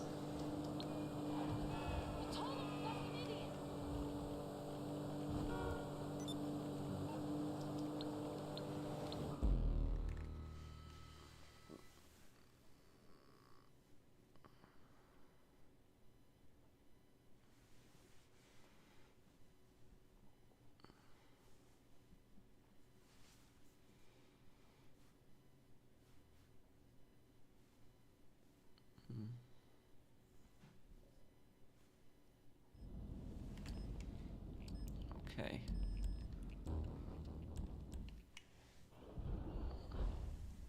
Hey, EK, and do you own Phoenix Wright Trilogy on PlayStation? Yes, I do. But Phoenix Wright, is that how you found my channel? You found my channel through the Ace Attorney games? Oh, you found it through GTA, okay. Blue Wolf 2500, did you ever tell me your PSN? I've been looking for your comment, I just don't see it. I know you've been wanting me to add you, but I don't.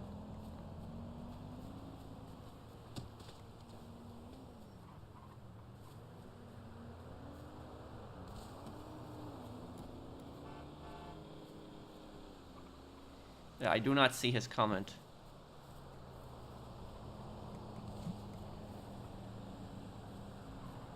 Have you posted it, Blue Wolf?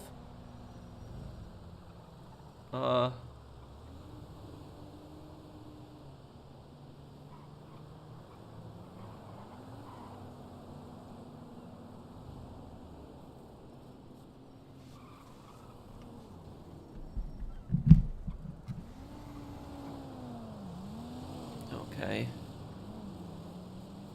Okay, let me see here, latest GTA 6 rumors explain. Recently, there's been a rumor circulating that Grand Theft Auto 6 could potentially be $150 on launch. All is said. No, they're not gonna. That's not going to happen. No, that's not.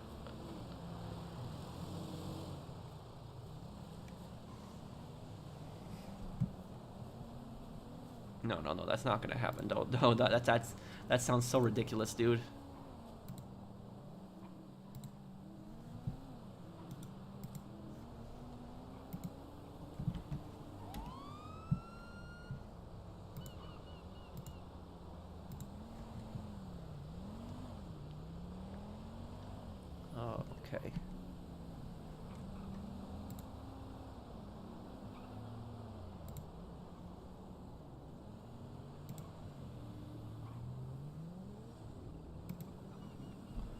Okay,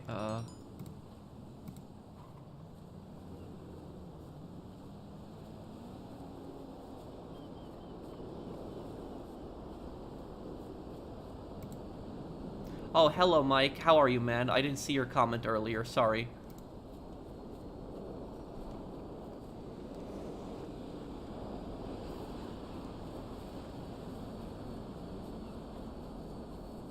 Have you ever met a gang member? No, but I've seen them if that counts. I've I've seen mobsters. I haven't seen, well, I guess mobsters are basically an organized gang. But there was basically, there was a few places in my neighborhood that were fronts for basically the Genovese crime family, which was a mafia family in New York. And there's like people that would like hang out in front of the in front of those places, and like everybody knew that they were mobsters. Never interacted with them, never talked to them, none of that stuff. But you know, seen people like that before.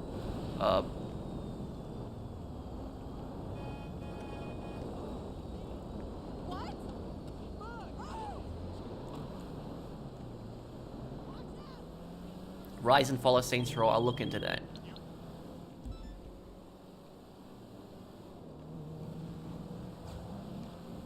I'm tired of seeing negative videos on my favorite games. What games are you talking about, Mr. Waifu? Who would win, the Ronin from Saints Row 2 or the Yakuza? Honestly, the Ronin, probably, yeah. Oh, they were an Italian family.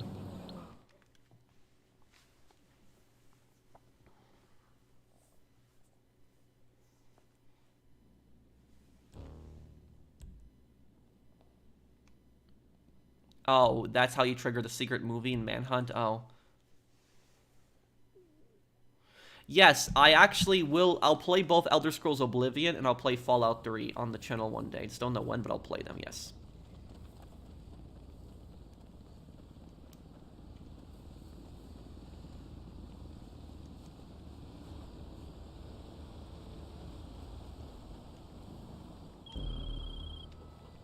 You're, bikers.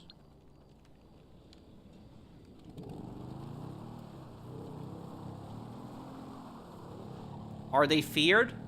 You're talking about the Genovese family? Yes, but the thing about the here's the thing I'll tell you about the Italian mafia. As a New Yorker, the Italian mafia has a different kind of fear than street gangs do.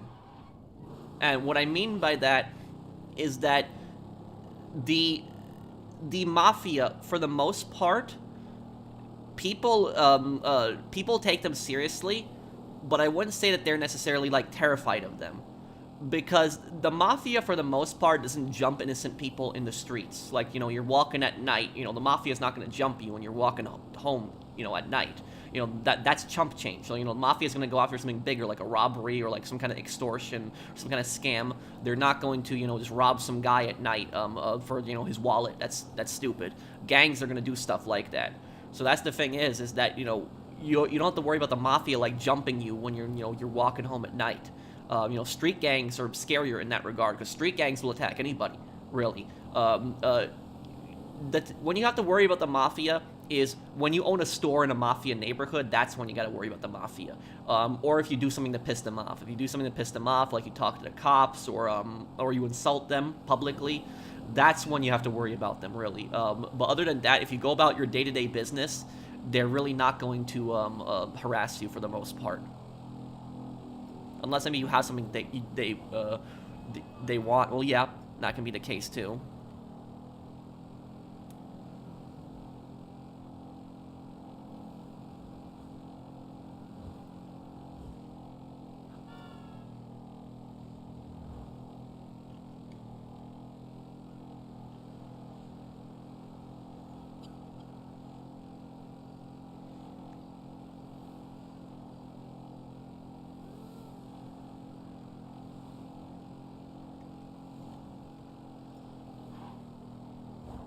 I wasn't live or caught up in the stream, so I didn't get what you said about my comment. Would you be kind enough to repeat it? Just one moment, sure, Blade of Stars.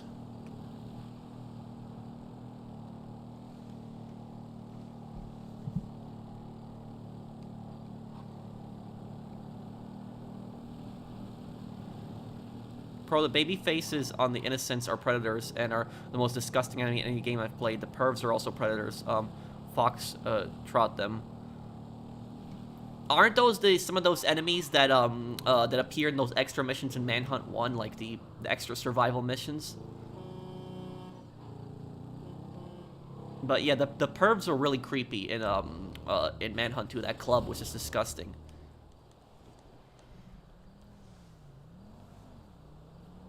What kind of ride a bull or ride a llama? What kind of question is that?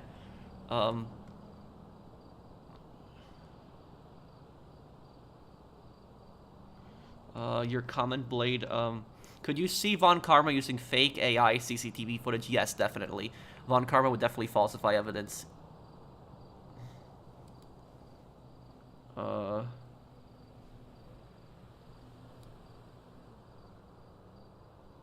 Let me see. Late. Oh, the $150 thing. That's what you said, Blade of Stars. I didn't remember that it was you that said it. What I will say about the about that, GTA 6 is not going to be $150. You don't have to worry about something like that. The special edition is probably going to be over that, but you don't have to worry about it. I'm telling you guys right now not to panic.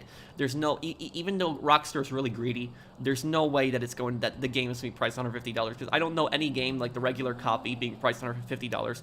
I don't know of any game like that, so don't worry about it. That's not going to happen. Don't worry about it.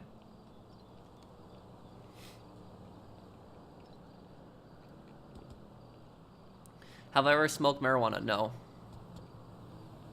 What's your favorite dream car? I don't really have one, honestly. Here's the thing about me, is when it comes to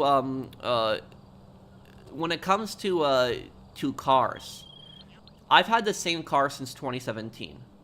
And the car that I've had since 2017, I own a 2013 BMW 328i sedan. It's a nice car, you know. I got it used, you know, 4 years later in 2017.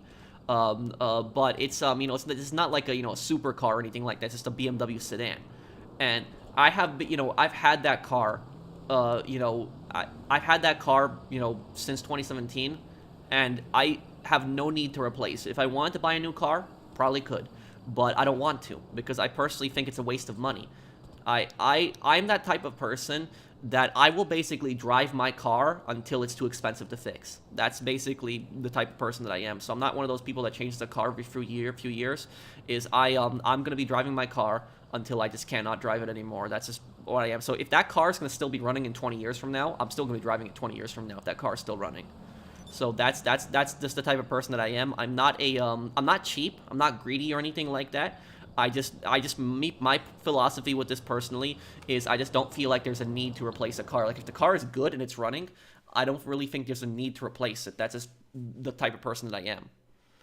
So it's like, if I don't need to change anything with the car, I'm not going to change it.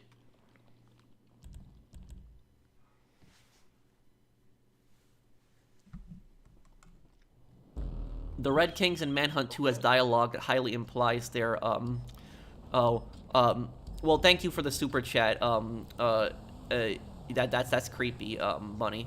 But thank you for the super chat. But I'll tell you about the Red Kings though. About them is some of my viewers said in the comments that if they're actually chasing you and you lose them and they're looking for you, they'll be yelling, "Yeah, go back to San Andreas." That's what they'll be like. They'll yell like that, which basically confirms that Manhunt is in the same universe as GTA 2.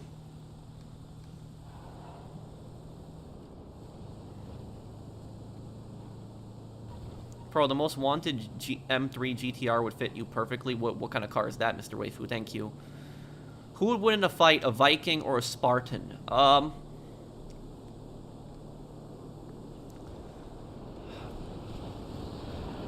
don't know. What I will tell you about it is that here's the thing is that here's one thing that people don't understand about the Vikings, is the Vikings were elite warriors in history, but even though the Vikings were elite warriors in history, they actually were not conquerors. despite what people think. Because when people think of Vikings, they think of, like, people going in, like, conquering, like, medieval kingdoms, like, destroying everything. But for the most part, the Vikings actually did not do that. Now, did they attack cities? Sure. But they weren't really conquerors. What they were instead is they were looters. That's what I would call them, instead of conquerors, looters. What the Vikings would do is they would sail on their ships. They would land in places like Ireland, Scotland, England. They would land in France, northern France, like, places like that, Denmark. And what they would basically do is they would go to, like, a nearby town or a nearby village, and they would basically tell the villagers, give us all your money and all your valuables, and we'll leave you alone. And the villagers basically would just give it to them, and then they would just take that and leave. And then they would come back like a month later and do the exact same thing again. Come and, like, give us all your stuff again. So they would just basically do that same thing. Just get on their ship, sail, and just loot a place and just come back. And anybody that resisted them, they'd kill. So that was basically the Vikings were. The Vikings were, when you really think about it, kind of like an early Mafia, really. They ran that extortion racket. So you could really think that the Mafia extortion scam, when you really think about it, when Mafias basically tell a business, you better pay us protection money or we're going to, smash up your store.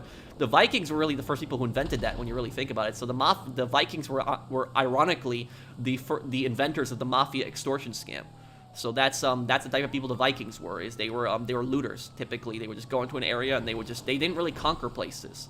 Because they knew if the Vikings knew if they conquered a place, they would have to govern it, and they were not interested in governing. They knew that if they kept the place independent, they could just keep coming back there, and the people would just keep making money, and they could just keep taking their money and not have to worry about their problems. Because if they govern them, they're gonna have to worry about their problems. So that's the type of people the Vikings were. Spartans were some elite warriors too. Now, what I'll say about the Spartans is, here's something I'll tell you about the Spartans. The Spartans had a very heroic last stand against the Persians, but there are a few things that they don't tell you about that story.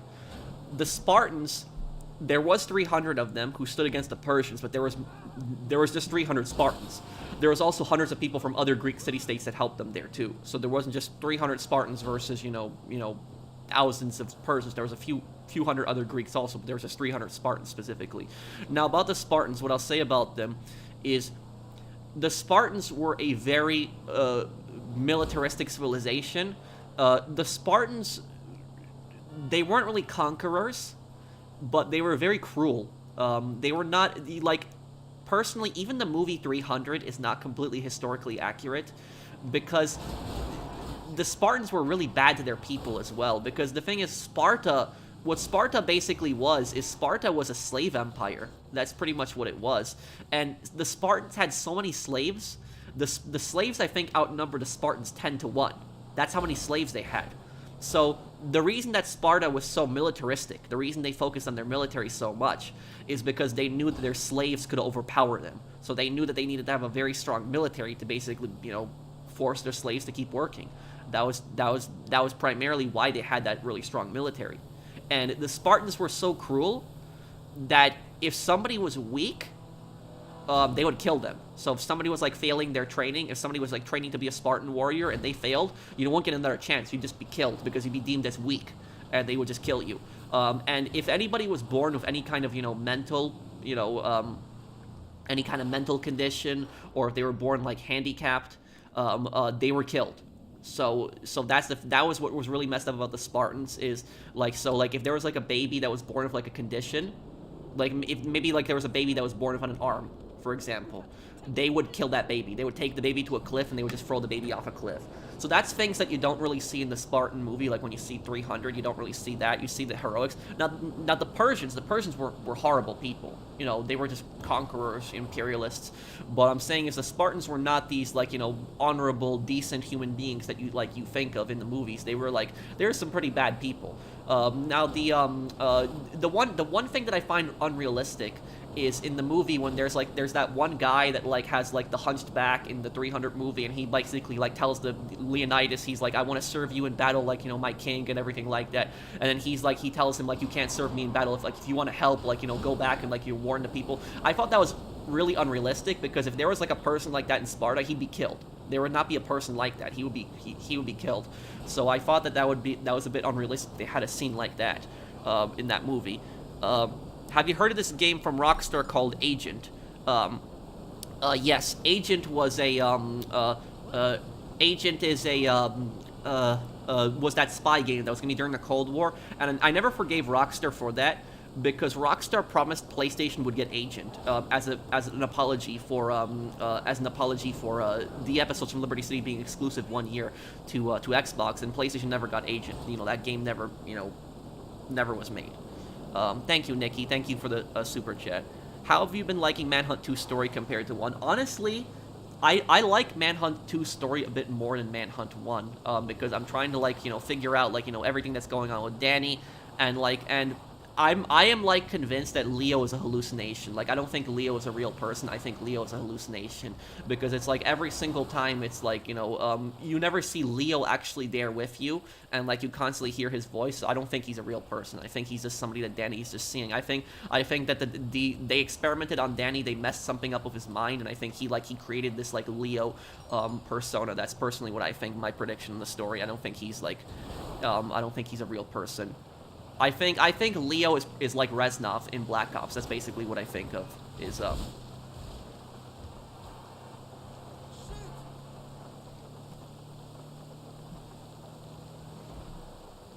me see, Antonio.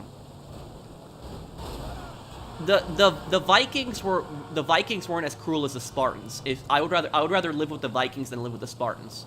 So that's what I would say about them, is that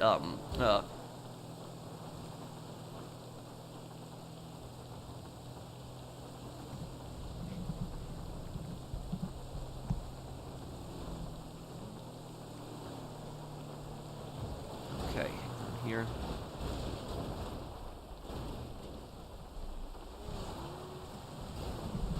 Okay, oh crap.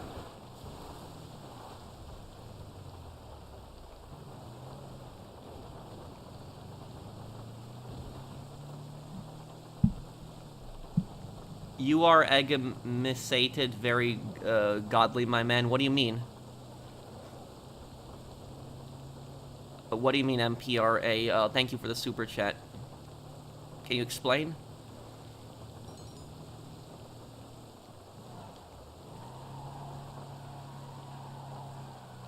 How much an extortion a store owner must pay to those mobs? Usually around 20%, 20-25%.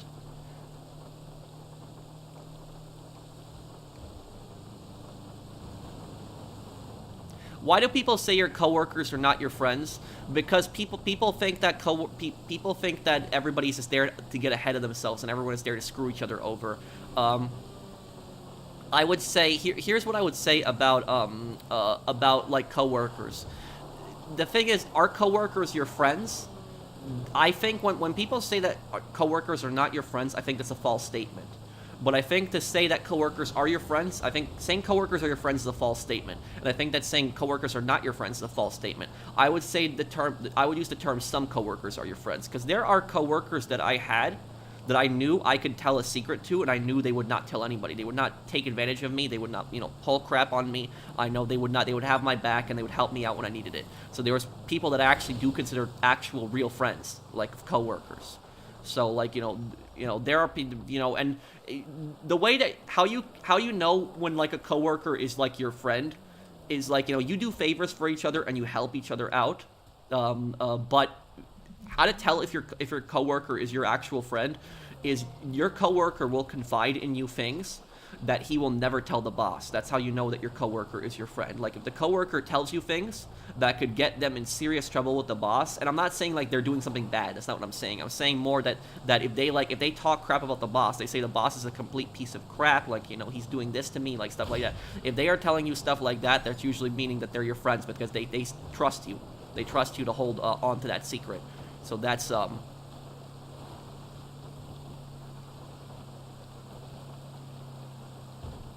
I'm gonna be playing probably Dead Rising Snake. Do you know anything about the Crusades? The Crusades are such a messy time period in history. It's such a mess. What I will say about the Crusades is I would say that in the Crusades, I would say that there isn't really any good guys or bad guys in the Crusades, or I would say that they're both bad. That's what I would mostly say it as. The way Assassin's Creed 1 portrayed the Crusades, I thought was pretty historically accurate. Not necessarily with like the whole Assassin Templar thing. I'm not talking about that. I'm talking more about how the war was actually portrayed, how they showed good people on both sides and they showed bad people on both sides.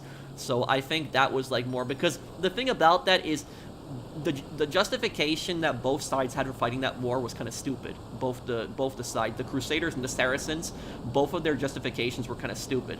Now, there's bad things that both sides did. Now, for example, the Crusades largely started because what happened was the Saracens were invading the Byzantine Empire. And the Byzantine Empire was an Eastern Orthodox, Christian empire. Now, the thing is, the Byzantine Empire had really terrible relations with Western Europe, because Western Europe was largely Roman Catholic, and the Pope really hated the Byzantine Empire. But when the Byzantines were being threatened by the Saracens, the Pope Urban II basically launched a crusade, because he did not want the Eastern Orthodox Empire, basically the Byzantine Empire, to basically fall to the Saracens. So the Crusaders went in to help the Byzantines. However, though, the Crusaders took it too far, because the Crusaders, originally they were supposed to go there just to help the Byzantines, but instead of going to help the Byzantines, they instead invaded the Saracen lands and they tried to conquer the Saracen lands. So they were trying to conquer lands that were not, that weren't theirs, weren't occupied by theirs. They weren't just defending the Byzantines. They went in there, they were trying to basically take everything over in the Middle East. So that's what the Crusaders were doing. So the Saracens were trying to conquer the Byzantine Empire, and the Crusaders were trying to basically conquer, most of the Holy Land of the Middle East at that time. So both of the sides in that war were doing some pretty things, and both of the sides were extremist. I would say, though, that as for Saladin, the leader of the Saracens, he was a pretty honorable guy. So he was, Saladin, who was the leader of the Saracens, he is most of the time associated with mercy. That's what he is known as, because he's known as the leader that gives mercy to his enemies. So, did Saladin execute people? Yes, he did. But he gave a lot of people also mercy. There was a lot of people that he spared. Now, a lot of people do not do that in war. In warfare, a lot of people don't do that, especially in that time period. If they capture somebody, they're going to execute them most of the time. So he actually, he had spared a lot of people. Because here's the thing is, when the Crusaders took over Jerusalem, when the Crusaders took over Jerusalem, they basically massacred all the Muslims and all the Jews in Jerusalem. They murdered all of them. But when Saladin actually took back Jerusalem, he didn't mass murder the Christians. He let them stay. So that is complete mercy, I would say. Like, most leaders in that time period would have taken vengeance, even against the civilians, would have just committed mass murder in retaliation. But Saladin, didn't do that. So that's what I would say. Saladin was a pretty, honorable guy. He gave a lot of people mercy, and, people had to make a pledge to him that they would, return back to Europe and they would stop fighting and he would let them go. But if they violated that pledge and they kept fighting and he caught them again, he'd have them executed. As for King Richard, who led the Crusaders in the Third Crusade, Richard was also did some bad things, but Richard was a pretty honorable guy as well at times too. Richard, the crazy thing about it is that Richard and Saladin actually met each other after the Third Crusade, because Richard and Saladin actually signed a peace treaty. And basically how the peace treaty worked is that Jerusalem would stay in control of the Saracens, the Muslims, but in exchange, Christians would be able to do pilgrimages to Jerusalem. So they'd be able to enter Jerusalem, go on pilgrimages, and they would not be harassed and they would not be attacked. So that was the agreement. That's what largely, ended it for the most part. There was some crusades later on, but that's largely how the Third Crusade ended. It ended really in a draw. It ended in a peace treaty, between both sides. But when King Richard and Saladin actually met each other, they actually got along with each other. They were actually very friendly with each other. They actually really liked each other. So they weren't like, they didn't hate each other. They actually got along pretty well. And the crazy thing about this is that King Richard and Saladin both died shortly after the war ended. Like, Saladin got really sick and he died, and Richard actually got assassinated. So Richard got hit by a crossbowman. There was a crossbowman who shot Richard, and Richard was actually dying. And then Richard, on his deathbed, had the crossbowman brought to him, and he asked him, why did you, shoot me? And the crossbowman basically said, "You killed my brother in battle, many years ago." And Richard, what he did at that point is he gave the crossbowman money, and he told him that he'd be spared and to let him leave. And what ended up happening is Richard actually passed away shortly after that, so he let his assassin go. The guy who ended up killing him, he let him go, and he gave him money. But the unfortunate thing is the people who took over after Richard did not honor Richard's last request, and so after Richard died, they had the assassin, killed. So Richard's final request was not honored. So the point that I'm getting at is that both of those leaders, Richard and Saladin, both of them did bad things, sure, but they also were honorable at times. And if it wasn't for religion, Richard and Saladin probably would have been best of friends. That's the thing about it. They did get along with each other really well. So, that's a very interesting, I would say very interesting time period, but the Crusades were also a really big mess, I would say. It's just a giant mess, and, both sides can make arguments on who was right and who was wrong, but ultimately, my personal opinion is I don't think the Crusaders and I don't think the Saracens were right. I think they had stupid reasons for those wars. I think it was just a dumb war in general. It was stupid. But you want to know what finally ended the Crusades was actually the Mongolian conquest, because when the Mongolians came in, the Mongolians attacked both the Crusaders and the Saracens. And so both the Crusaders and the Saracens, both of them actually hated the Mongolians more than each other. And so they started working together and started fighting the Mongolians. So that was what largely ended the Crusades, was that they had a common enemy. There was an enemy that was both attacking them. Is True Crime New York City Street accurate? I don't know. I haven't played it, so I'll look into it.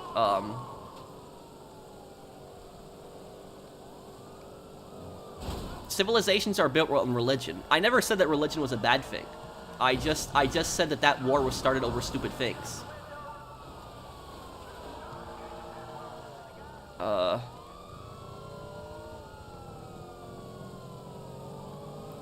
Almost finished with high school. You have you have really motivated. Thank you, man. Thank you for the super chat, box office. Thank you for that. Will I ever play Hatred? Probably not. That game is very controversial. But I did actually play another game made by that developer. And the game that I played made by that developer. They made this game called War Mongrels, which is a World War II game, and I just actually finished it recently, and I actually liked it a lot. Fun fact, the actor who played Gat actually runs a production studio, and it's pretty notable for The Good Doctor, which is a medical drama. I heard it's good. Oh, he does. I have to look into that. Thank you, Own Titan, for the super chat.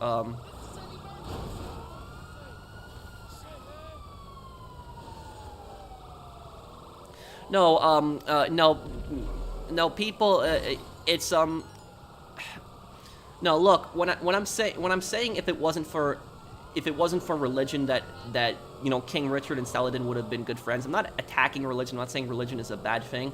But I'm saying is religious extremism basically pushed that war on both sides. You had Christian extremism and Islamic extremism. So religious extremism is what caused the Crusades. That was the cause of the Crusades. It was religious extremism. That was pretty much what it was. So there's nothing wrong with being religious, nothing wrong with having a religion. It's just, the point that I was just making is that war was basically fueled by nothing but religious extremism.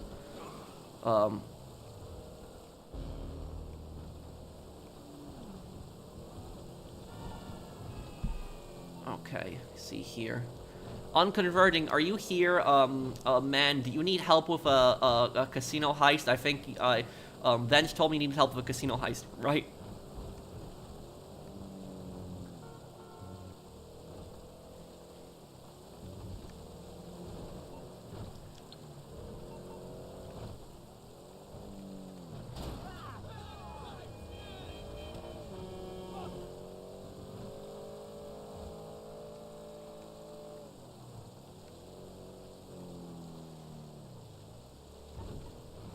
Hatred is like a game where you're playing as like this psycho, and you're basically, the goal of the game is to kill everyone. That's basically what the goal of Hatred is.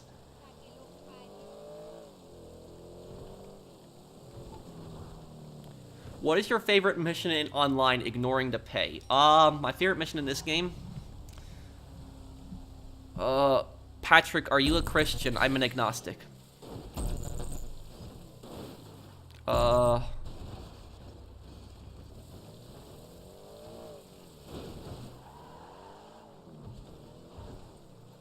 My favorite mission in GTA,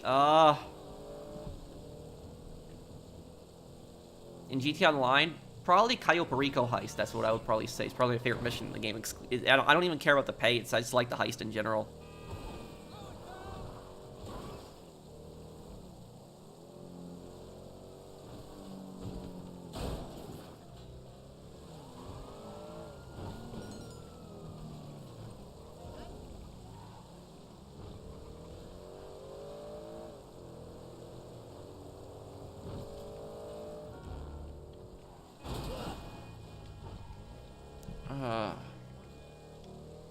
Who would win, the 5 families in Vice City or the 5 families in Liberty City? There aren't 5 families in Vice City. Which Ace Attorney game has your favorite soundtrack? The Great Ace Attorney Chronicles.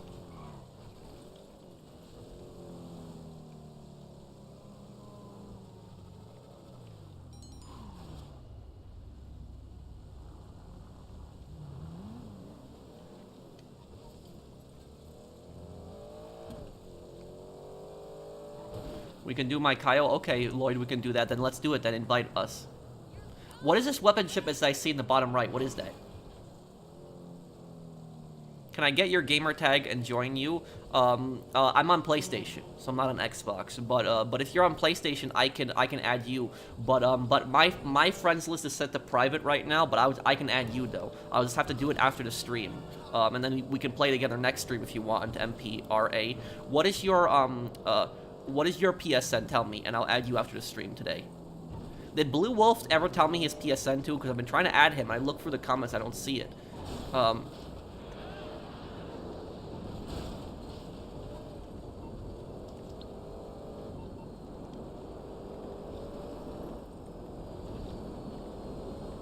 Hey, Pro, is it okay if I set up a fan server, like on Discord? I'm not necessarily against that. But I personally don't use Discord myself, though, much. Sometimes I use it for, like, personal messaging, but I don't really use it much. I don't have a server on there, and I don't really have time much for it. I talk to my fans mostly on Twitter and through YouTube comments.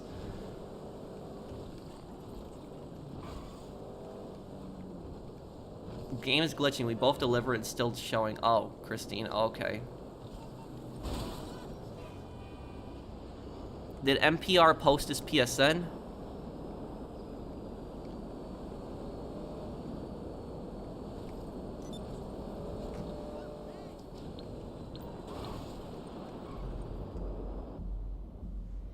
Would I rather eat a PlayStation 5 or a treadmill? What kind of question is that?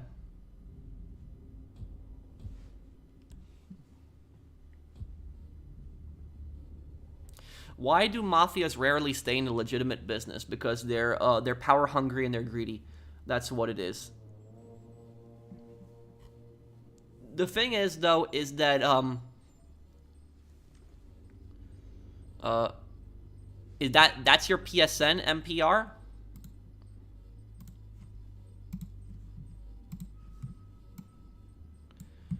Your PSN is that?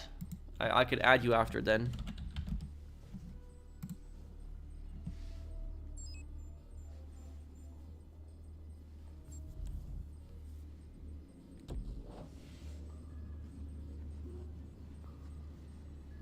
Red Dead Revolver from reference from Rockstar Manhunt 2 in the film studio. I didn't notice. Where is it?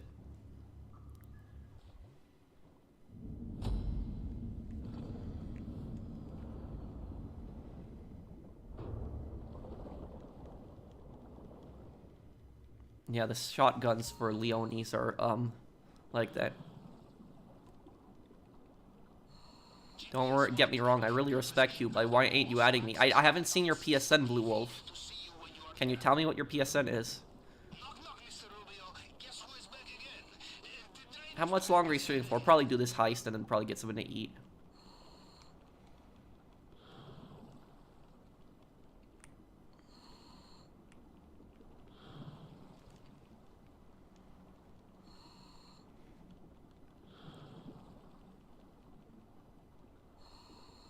What you gonna eat? I don't know.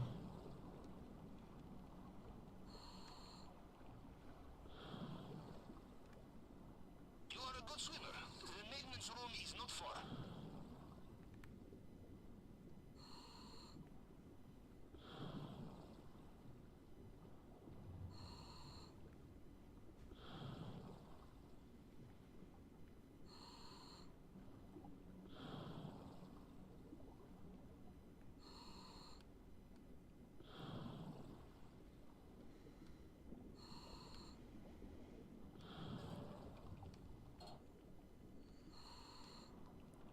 Yeah, I've been going to the gym recently.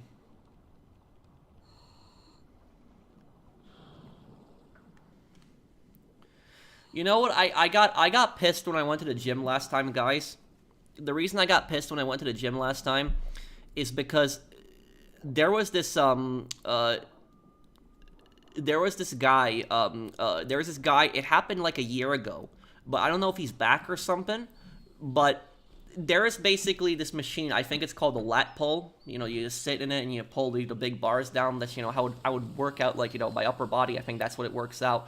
And what happened is this there was this guy that was like he was like really buff, and this guy that was like really buff, what he would do is he would just hang on one second. I'm gonna go to the office first. I just don't want to mess up Lloyd's stealth here. Mark, kill as little people as you can, because remember, bodies will be found later.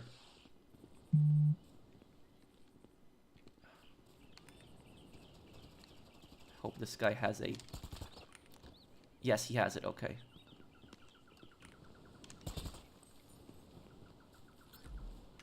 I got it. Okay, don't kill anyone else.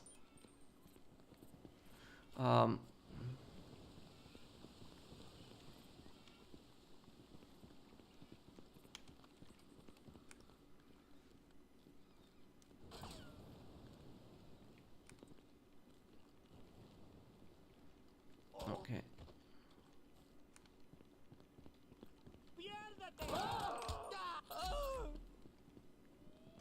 Oh, damn. It was my bad there. I was too impatient. I should have waited for the guy to come down the stairs. I'm sorry. That was on me. Oh, sorry.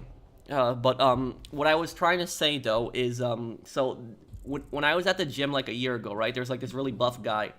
And what this really buff guy would do, like, I don't know if he's on steroids or something, the guy's massive. So, the lat pull machine, right, you have, like, this little leg rest. And when you sit down, you adjust the leg rest, because if you don't adjust the leg rest correctly, you can't sit properly, because the leg rest is supposed to, you know, hold you down when you pull the lat thing down, the lat bar down. And what happened is, the guy, I'll see you, Jermail. The guy at the gym, what he would do is there's like this little like knob, and you would twist the knob to adjust the leg rest to what you wanted. Now this guy, he would twist the knob like to like an insane extent. Like he would twist it like so much that you could not untwist it, and he would do that on purpose. So like I would take both my hands and I would try to like to unlock the leg rest, and I couldn't do it. I couldn't open it. I couldn't. And what happened was I asked like other people at the gym that were like much bigger, like, hey, can you like open this? And like even people who were like, you know, twice my size said like I can't open that. That's even too much for me. And like other people I talked to at the gym were complaining about it, saying this like buff guy is like doing it every single time. He's like twisting it, and apparently it's like a power trip for him. Apparently that's what it is. He wants to like show off or something like that, and so he just keeps like twisting the thing and like locking the leg rest to like a ridiculous thing that you can't open it. And the staff at my apartment complex, they actually put up a sign where they actually said do not tighten the knob. And yet he kept doing it, and somebody actually ripped the sign off. I don't know if it was him that ripped the sign off or what, but somebody ripped the sign off. And then what ended up happening is for like a year it was fine, like nobody was twisting the knob, and like the other day when I went to the gym, the knob was completely gone. So somebody completely like ripped it off, like it was gone, it wasn't there anymore, and there was no way for me to adjust the leg rest, and so I couldn't complete my full workout. I was pissed. So that's I don't know why people do something like that. Like they twist it so much that the machine gets locked, and like you cannot open it. Like that's just so scummy. Like why would you do something like that? He tightened it so you couldn't use it. Yeah, and the thing about this is, you know what this guy would do? This guy would actually laugh at people. So when people would try to, like, open up the machine, he would laugh at them. Like, that was, like, you know, why? Like, you know, why are you doing something like that?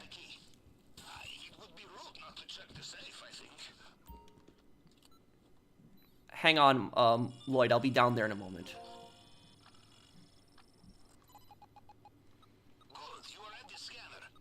tool we stole from the head of cybersecurity will find partial prints left on the scanner. You just have to cycle through them to match them up to the target print.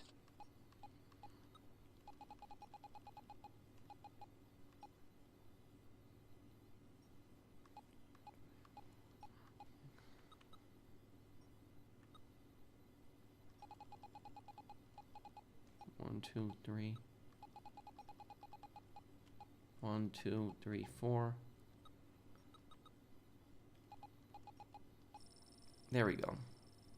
I don't know. I haven't seen him at the gym. Oh, tough guy. What a jackass. Oh, Trevor. Yeah.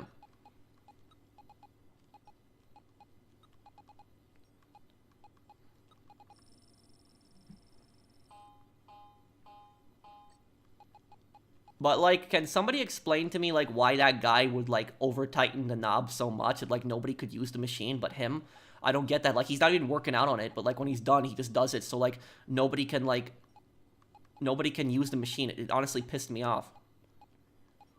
And I don't care how big the guy is. Like, honestly, if I was at the gym, if I was alone with him, I wouldn't say anything in there. But if I was there was multiple people in the gym, I would basically say to him, you know, hey, stop being an a-hole. Like, you know, stop doing that. 1, 2, 3, 4, 5, 6. 1, 2, 3, 4, 5, 6. He wanted to laugh at you. He was laughing at everyone. 2, 3, 4, 5, 6, 7. What? There we go.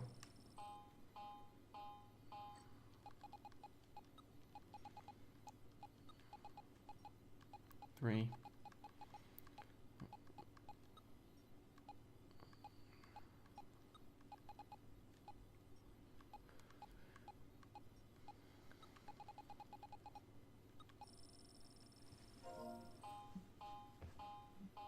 Does he know about your YouTube channel? No, nobody at my apartment complex really knows about my channel.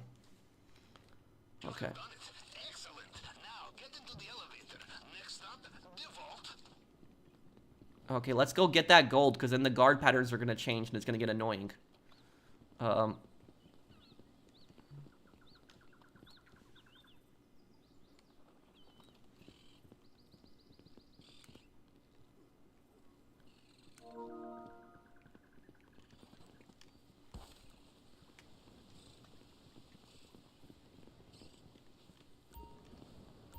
is everything. All together now. Do you like tomatoes? Sure. What kind of question is that, though?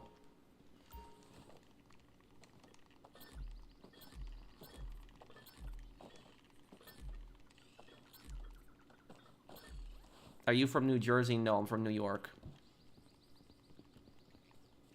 Bravo.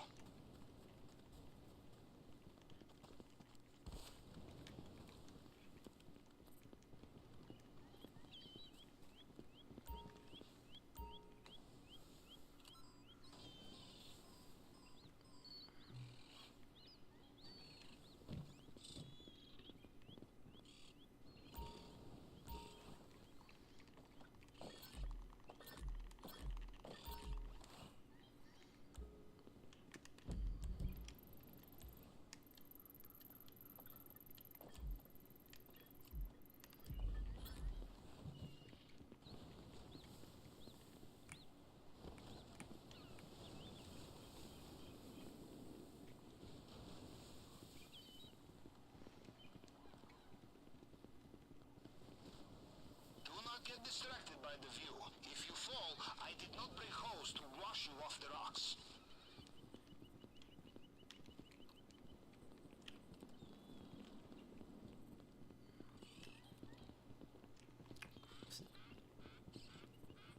Is there another one right here? No, it's empty. Okay.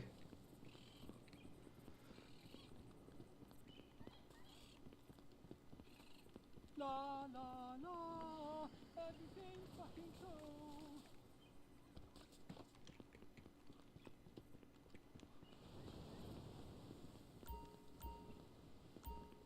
Right here.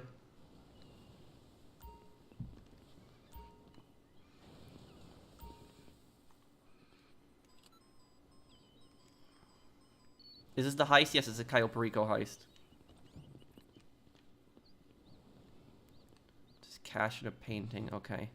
I'm gonna go to the,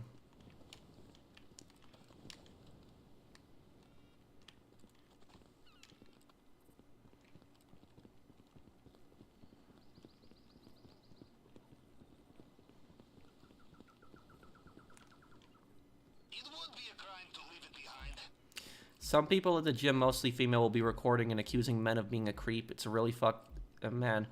Yeah, I don't know why people do stuff like that. Thank you for the super chat, Lamar. And here we are, again. Are those mafias untouchable by laws? What do you mean?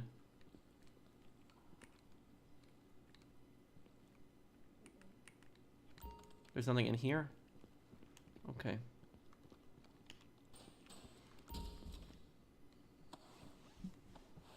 Now how are your nerves? Steady? You will need them to be if you want to get into that bulletproof display case. Steady nerves and the plasma cutter. Thank you, regular dude. What if Liver King goes to your gym? Who's Liver King? Thank you, Fifth Light. Shout out to DHC Network, who will release his update video soon and stream on March 7th. DHC #1 Badonkadonk on YouTube and loves his poppy sheep taco, man. Thank you, Fernando. And thank you. Shout out to DHC. Literally everyone, when I say why I put Red Dead Redemption 1 where it is pro face palming when Kevin says let's go to FBs, and I know you're gonna ask, but no, I'm not ready to record. I've been so busy like you. It's fine. Don't worry about it, man.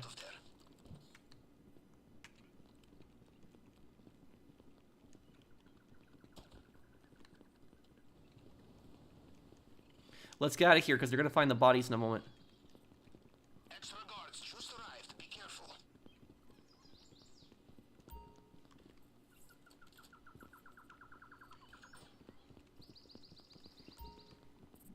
If you see anything you like on the way out, do not be shy.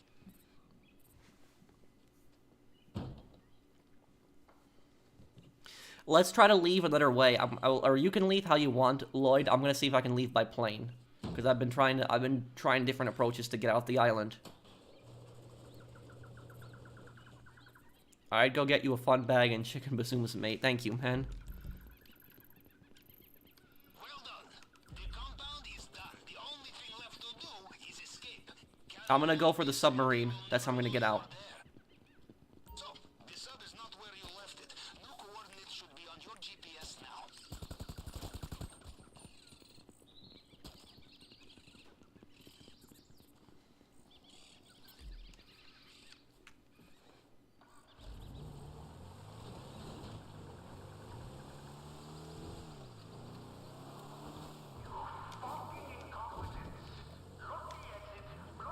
I need a bigger desk. My consoles and gaming PC are massive space and 3 monitors. You might want to get one of those like quarter desks. I have like a quarter desk. They aren't actually that expensive. If you get ones without drawers, they aren't that expensive. I like those corner desks because then I've like a side of the desk I can write on also.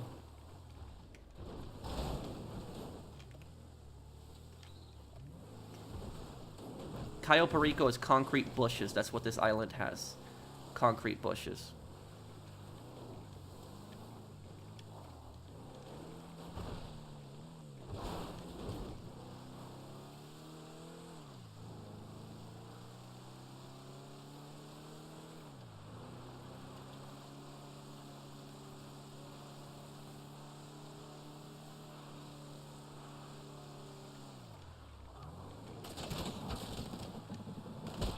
Oh crap. What the... That was... Damn. Oh man, that was like, I didn't expect it to be that accurate. Like, that's like perfect accuracy. Like, I got instant headshotted. I was at full health too. I got instant headshotted out of that. That sucked. Man.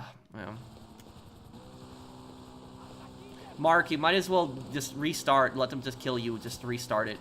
Because it's like, yeah, they got me.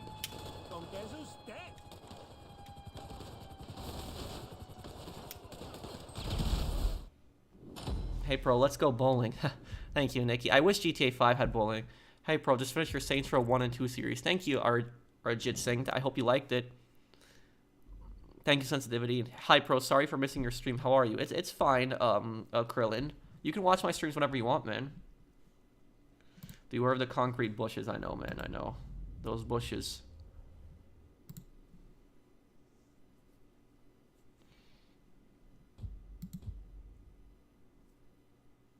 Why don't you escape early method? Because it's boring.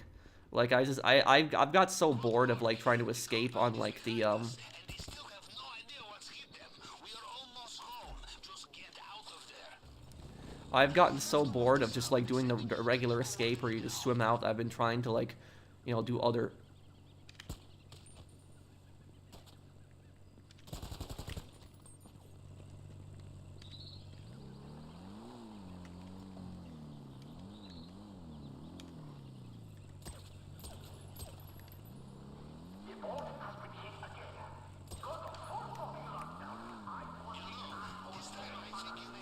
Try one more time on this here.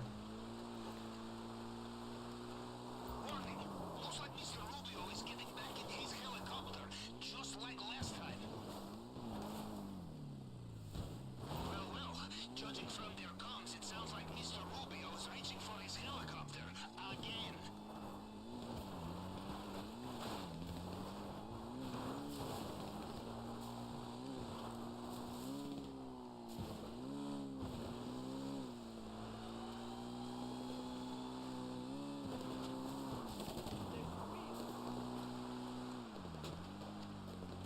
This is where I got, you know, shot to hell over here last time.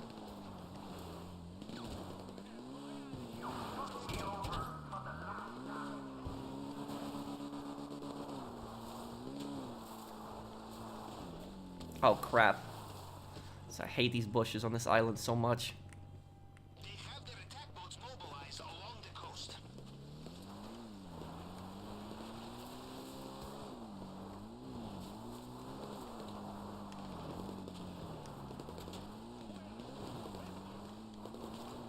Look out! I think Mr. Rubio found you.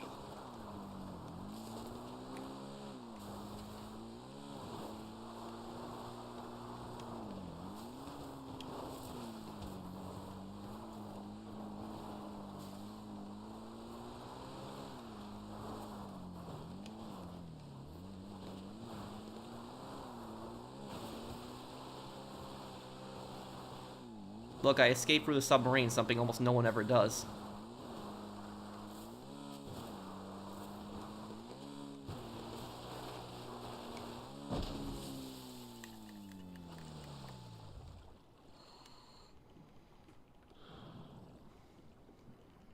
Bus boys need more appreciation. Just stood for 10 hours on my shift. Oh, I'm sorry to hear that, man. Did you get any tips at least? Can you eat snacks on Perico? You can. Thank you, Zach, for that super chat. And yeah, I don't think a lot of people don't understand how hard some of these jobs are, where you just where you stand all day like cashiers, you know, stuff like that too. Bus boys, waiters. It's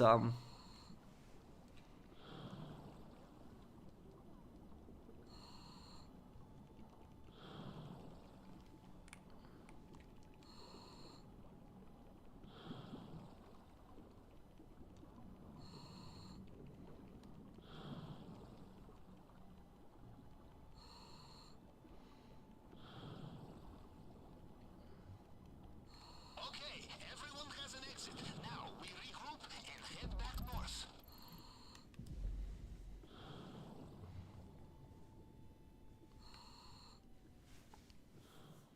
I know, but I wanted to try something else on the on an exit here.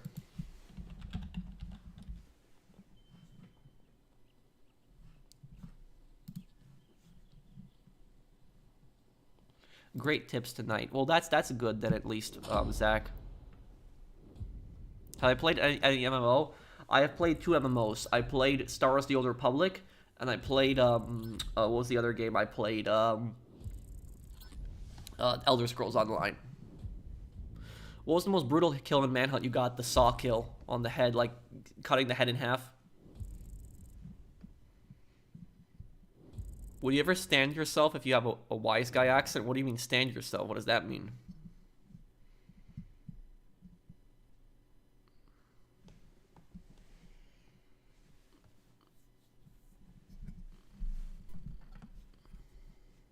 Hello from California. Well, hello, Takiri Williams. Hey.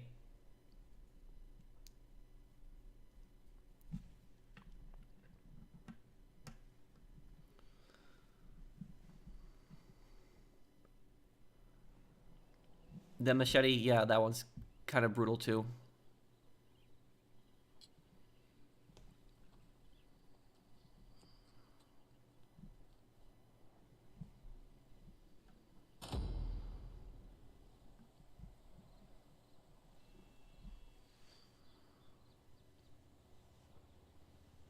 My brother and I, my brother made, I think, $40 off tips alone once, and he's also a buster, but it was on Father's Day. Oh.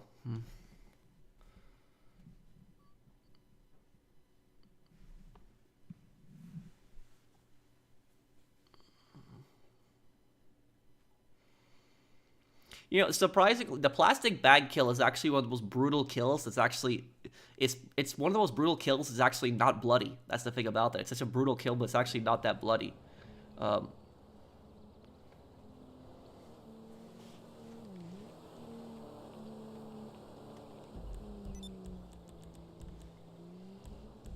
Oh, thank you, Quick Scopes. Thank you for sponsoring my channel for 2 months. Thanks, man.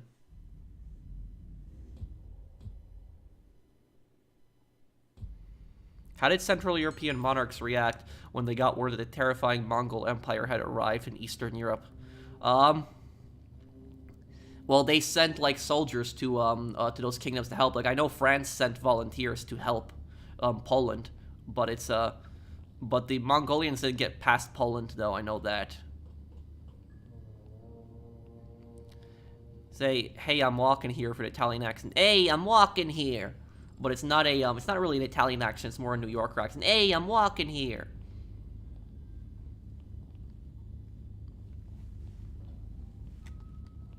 Thank you, DHC.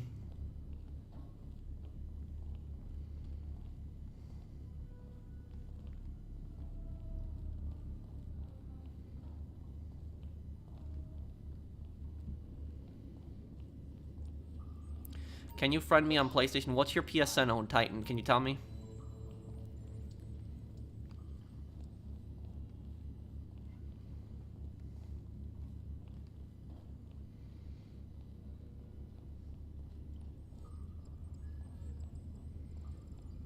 Hello. Goodbye.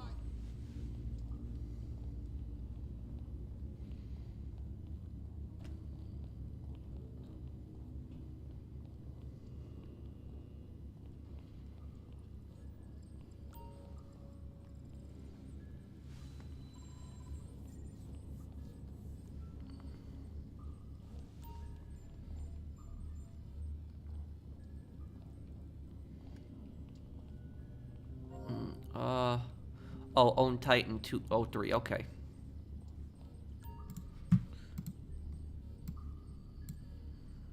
However, I get free food in an hour break. That's nice, at least.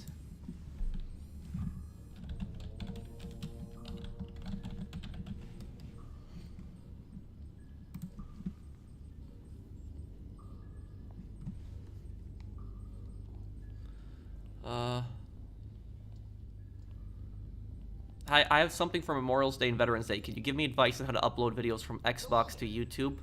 I don't know how to upload from Xbox to YouTube. I'm assuming that Xbox is like a recording feature, and you could probably put a flash drive in, and you could maybe copy the clips from your Xbox to your flash drive and then edit on your computer. Maybe you'll do that. That's how I do it on PlayStation. Is I record clips for the PlayStation, I put it on the flash drive, and I edit them on my computer. Never touch Gary. Crown Point much more normal. Are you talking about Gary, Indiana? You did that for Saints Row 2. Well, for Saints Row 2, I recorded through I recorded my Saints Row 2 playthrough through OBS. I connected like a capture card to my Xbox. Hello there.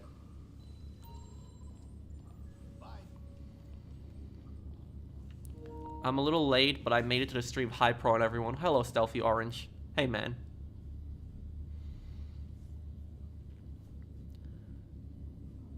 How important would you say a GPA is in college? I would say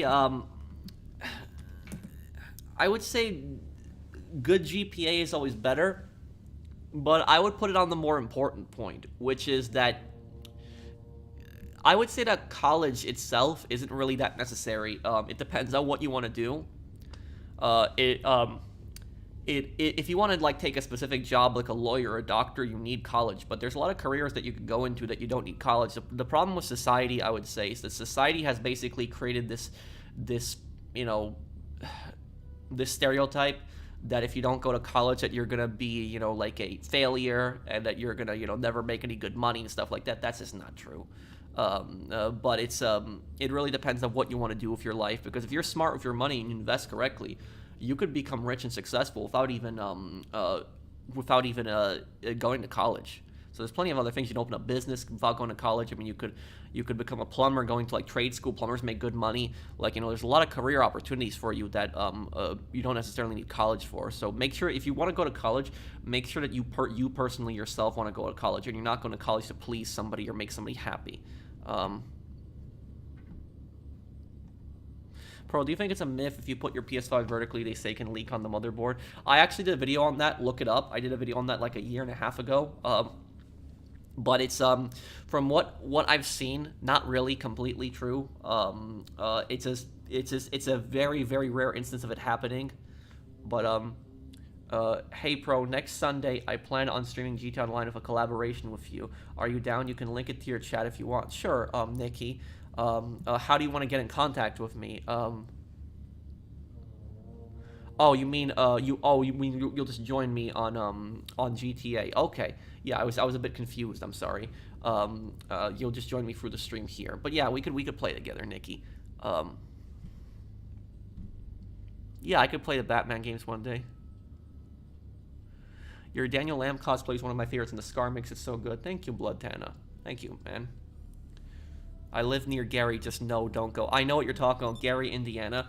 The thing about that is, I was actually talking, because, I live in the Midwest I live in the Midwest. I live like a few states over from you, Blinded Eagle, but I was, when I was actually talking to my real estate agent, I talked to him like, 2 weeks ago, and he actually told me that the worst city to buy property in will be Gary. Like, he said that Gary is like a very dangerous city in Indiana, and it has like a massive gang problem. That's what he told me about Gary specifically.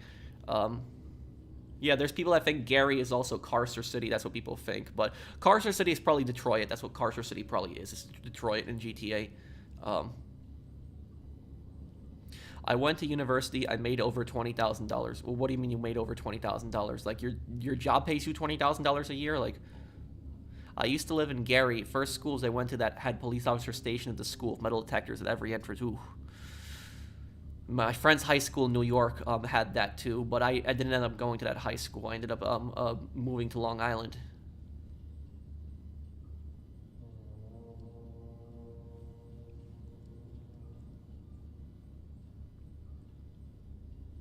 Hello from Seattle. Hello, Yeager.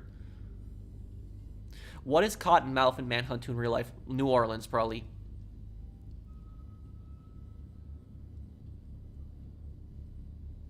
Maybe one day I could do that, Isaiah. Play the old Spec Ops missions. A lot of the DLC missions for Spec Ops, I never did those, so maybe I'll do those one day. Ace Attorney Investigations. I would love to play Ace Attorney Investigations. I know the game you're playing, you're talking about. You're playing as Miles Edgeworth. Did the second game get translated? Because I don't know if the second game got translated from Japanese to English. But I would love to play the Edgeworth Investigations game. The problem is that those games are only on phone right now, phone and I think DS. I'm hoping they release them on PlayStation, just like they did with Apollo. If they do it on PlayStation, I'll 100% play them.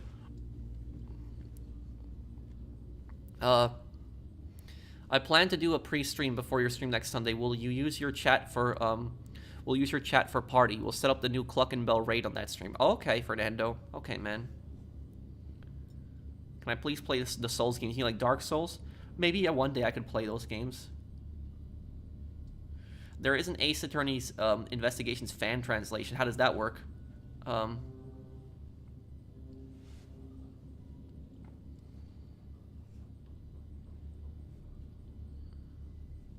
KFC or Popeyes?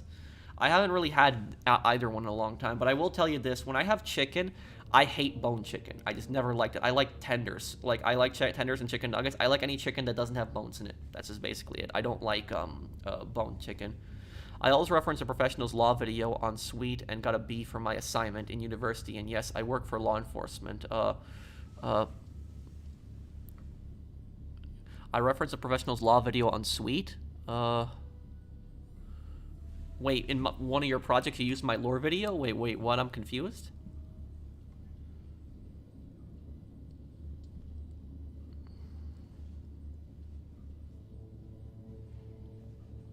Is it common for a politician to have ties to the Mafia? No. Maybe back then, not today, but there's no reason the politicians have any ties to the Mafia.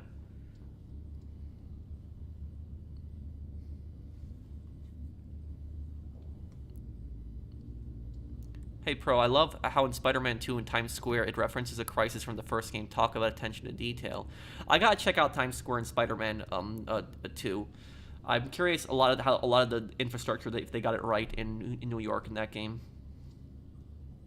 Have you ever had toxic friends? Yes, but that's a story for another time. It's gonna be a very long story for me to tell.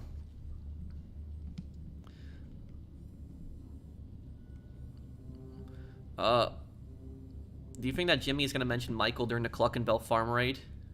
Michael's not going to appear in it. Maybe he'll be mentioned, but Jimmy is probably going to have a minor appearance. Maybe, like, you have to save him from, like, the cops in a mission, something like that.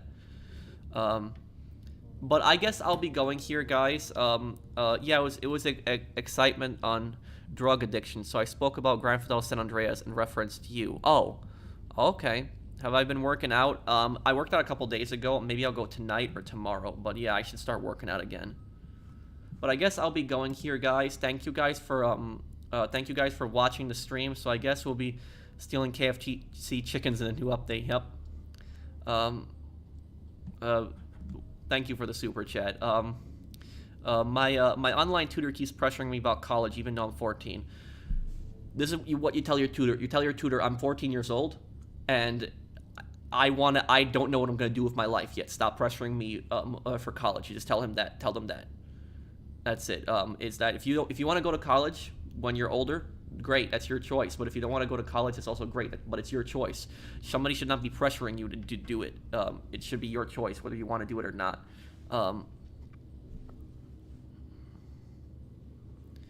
Okay, so thank you guys for watching. I hope you guys enjoyed it. I'll have a video on the Cluckin Bell DLC, and I'll also have a cosplay for the Cluckin Bell DLC. There's a cosplay that I'm going to be doing. I think a lot of people are going to find the Cluckin Bell, the chicken cosplay kind of funny. So thank you guys for watching. I hope that you guys enjoyed this. If you did, do drop a like, and I will see you guys on the next one. Take care, everyone. Have a wonderful